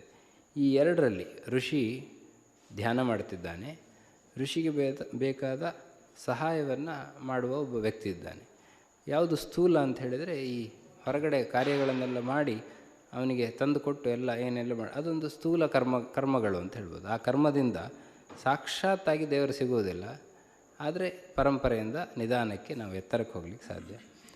ಋಷಿ ನೇರವಾಗಿ ಕಾಣ್ತಾ ಇದ್ದಾನೆ ಅಥವಾ ಧ್ಯಾನದಲ್ಲಿ ದೇವರನ್ನು ಸಾಕ್ಷಾತ್ಕಾರ ಮಾಡಿಕೊಳ್ತಿದ್ದಾನೆ. ಹಾಗಾಗಿ ಸೂಕ್ಷ್ಮ ಸ್ಥೂಲ ಎಂಬುದರಲ್ಲಿ ಇದೊಂದು ಸಾಧಾರಣವಾಗಿ ಹೇಳ್ಬೋದು. ಇನ್ನು ಋಷಿಯ ಧ್ಯಾನದ ಹಂತದಲ್ಲಿ ಹೋದಾಗಲೂ ಅದು ಸೂಕ್ಷ್ಮ ಚಿಂತನೆಗಳು, ಅದರಲ್ಲಿ ಮತ್ತೆ ಆ ಅಕ್ಷರಗಳನ್ನು ಬಿಡಿಸಿ ಬಿಡಿಸಿ ಬಿಡಿಸಿ ಬಿಡಿಸಿ ಬೇರೆ ಬೇರೆ ಅರ್ಥಚಿಂತನೆ ಮಾಡಿ ಬೇರೆ ಬೇರೆ ಗುಣಚಿಂತನೆಯನ್ನು ಮಾಡಿ ಹೊಸ ಹೊಸ ವಿಷಯಗಳು ಅದನ್ನೇ ಹೇಳಿದರು ಆಚಾರ್ಯರು. ಒಂದೊಂದು ಸಹಸ್ರನಾಮದ ಒಂದೊಂದು ನಾಮವೂ ಕೂಡ ಕನಿಷ್ಠ ಇಷ್ಟು ಅರ್ಥಗಳಿವೆ, 100 ಅರ್ಥಗಳನ್ನು ಹೇಳ್ತವೆ ಅಂತ. ಯಾಕೆ ಅಂದರೆ ಅದನ್ನು ಬಿಡಿಸಿದಾಗ ಬೇರೆ ಬೇರೆ ಧಾತುಗಳು ತುಂಬ ಇದೆ, ಹಾಗಾಗಿ ತುಂಬ ಅರ್ಥಗಳು ಅದು ಹೊರಸೂಸ್ತವೆ. ಆದ್ದರಿಂದ ಸೂಕ್ಷ್ಮ ಹಂತಕ್ಕೆ ಇನ್ನಷ್ಟು ಸೂಕ್ಷ್ಮ ಆಗ್ತಾ ಹೋಗಬೇಕು ನಾವು ಅಂತ. ಸ್ಥೂಲದಿಂದ ಸೂಕ್ಷ್ಮದ ಕಡೆಗೆ ಹೋಗಬೇಕು. ಸೂಕ್ಷ್ಮ ಎಂಬುದು ನಮ್ಮನ್ನು ಭಗವಂತನ ಒಂದು ವಿಶೇಷ ಶಕ್ತಿಗಳನ್ನೆಲ್ಲ ತಿಳಿಸುವಂಥ ಸೂಕ್ಷ್ಮಮತಿ, ಅದು ಸೂಕ್ಷ್ಮ ವಿಚಾರಗಳನ್ನು ತಿಳಿಸ್ತದೆ. ಭಗವಂತ ನಾವು ಇವತ್ತು ಓದಿದಾಗ ಏನು ಬರ್ತದೋ ಅದರಿಗಿಂತ ಹೊಸ ವಿಷಯಗಳೇ ನಮಗೆ ಇನ್ನೊಂದು ಸರ್ತಿ ಕಾಣಲಿಕ್ಕೆ ಸಿಗ್ಬೋದು ನಮ್ಮ ಚಿಂತನೆಗಳು ಆಳವಾಗಿದ್ದಾಗ. ಹಾಗಾಗಿ ಶ್ರುತ್ವ ಸ್ಥೂಲಂ ತಥಾ ಸೂಕ್ಷ್ಮಂ ಎರಡನ್ನೂ ಕೇಳಬೇಕು, ಹಿರಿಯರಿಂದ ಕೇಳ್ತಾ ಇರಬೇಕು. ಆನಂತರ ಪಳಗಿದವನು ರೂಪಂ ಭಗವತೋ ಯತಿ ಸ್ಥೂಲೇ ನಿರ್ಜಿತಮಾತ್ಮಾನಂ ಶನೈಹಿ ಸೂಕ್ಷ್ಮಂ ಧಿಯಾನಯೇತ್. ಸೂಕ್ಷ್ಮದ ಕಡೆಗೆ ನಮ್ಮ ಪ್ರಯಾಣ ಇರಬೇಕು ಅಂತ ಹೇಳಿದ್ದಾರೆ.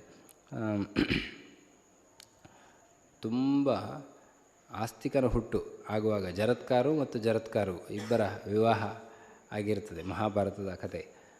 ಅದರಲ್ಲಿ ಬಹಳ ದೊಡ್ಡ ಸಾಧಕ ಅವನು ಜರತ್ಕಾರು ಅಂತ. ಗಂಡಿನ ಹೆಸರು ಜರತ್ಕಾರು, ಮದುವೆಯಾದ ಹೆಣ್ಣಿನ ಹೆಸರು ಕೂಡ ಜರತ್ಕಾರು.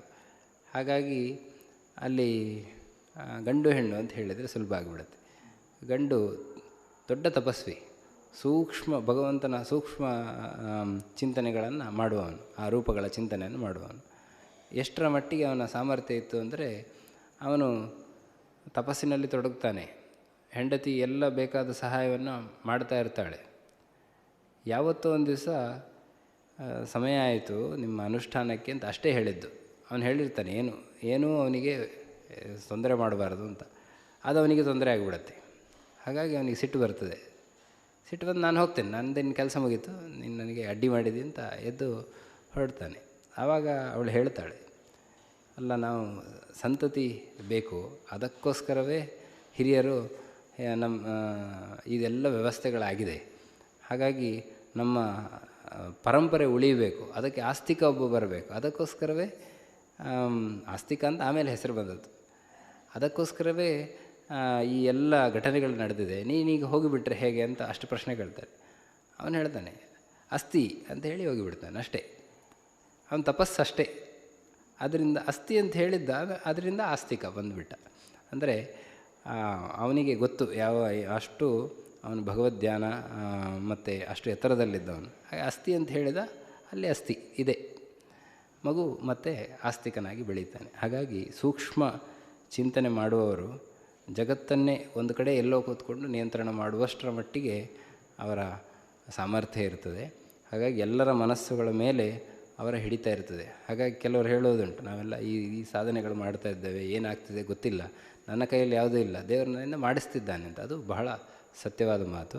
ಹಾಗಾಗಿ ಯಾರೋ ಹಿರಿಯರು ನಮ್ಮ ಹಿಂದೆ ಇರ್ತಾರೆ ಅನ್ನೋದಕ್ಕೆ ಸಾಕ್ಷಿ ನಮ್ಮ ಭಾರತ ದೇಶವೇ ಒಂದು ಸಾಕ್ಷಿ. ಇಷ್ಟು ವರ್ಷ ಆದರೂ, ಇಷ್ಟು ದಾಳಿಗಳಾದರೂ ಕೂಡ ಬದುಕಿದೆ ಏನೋ ಸ್ವಲ್ಪ. ಬೇರೆ ಬೇರೆ ದೇಶಗಳು ಹೆಸರು ಬದಲಾಗಿವೆ, ಜನರೆಲ್ಲ ಹೋಗಿದ್ದಾರೆ, ಆದರೂ ಇಲ್ಲಿ ಬದುಕಿದೆ. ಇನ್ನು ನಮ್ಮ ಬದುಕಿಸುವ ಕರ್ತವ್ಯ ನಮ್ಮೆಲ್ಲರದ್ದಾಗಿದೆ. ಹಾಗಾಗಿ ಇನ್ನು ಮುಂದೆಯೂ ನಮ್ಮ ಮುಂದಿನ ಪೀಳಿಗೆಗೆ ಈ ಜ್ಞಾನ ತಲುಪಬೇಕು ಅಂತಾದರೆ ನಾವು ಭಾಗವತವನ್ನು ಅರಿಯುವ ಪ್ರಯತ್ನವನ್ನು ಮಾಡಬೇಕು. ಆ ನಿಟ್ಟಿನಲ್ಲಿ ಪೃಷ್ಠಪದಿಯ ಇದೊಂದು ವಿಶೇಷ ಸಂದರ್ಭದಲ್ಲಿ ಒಂದಿಷ್ಟು ಚಿಂತನೆಗಳನ್ನು ಮಾಡುವಲ್ಲಿ ತಮ್ಮೆಲ್ಲರ ಪ್ರಯತ್ನ ಇರಲಿ, ದೇವರ ಅನುಗ್ರಹ ಸದಾ ಇರಲಿ ಅಂತ ಪ್ರಾರ್ಥನೆ ಮಾಡ್ತಾ ಎರಡು ಮಾತನ್ನು ಕೃಷ್ಣಾರ್ಪಣಮಸ್ತು. ಹರೇ ನಮಃ. ದೇವದೇವೋತ್ತಮ ದೇವತಾ ಸಾರ್ವಭೌಮ ಅಖಿಲಾಂಡಕೋಟಿ ಬ್ರಹ್ಮಾಂಡನಾಯಕ ಮಧ್ವಪತಿ ಶ್ರೀ ಗೋಪಾಲಕೃಷ್ಣಸ್ವಾಮಿನ್ ಬಹುಪರಾಕ್ ಗದ್ಯಪ್ರಿಯ ಗದ್ಯಸೇವಾಮವಧಾರಯ.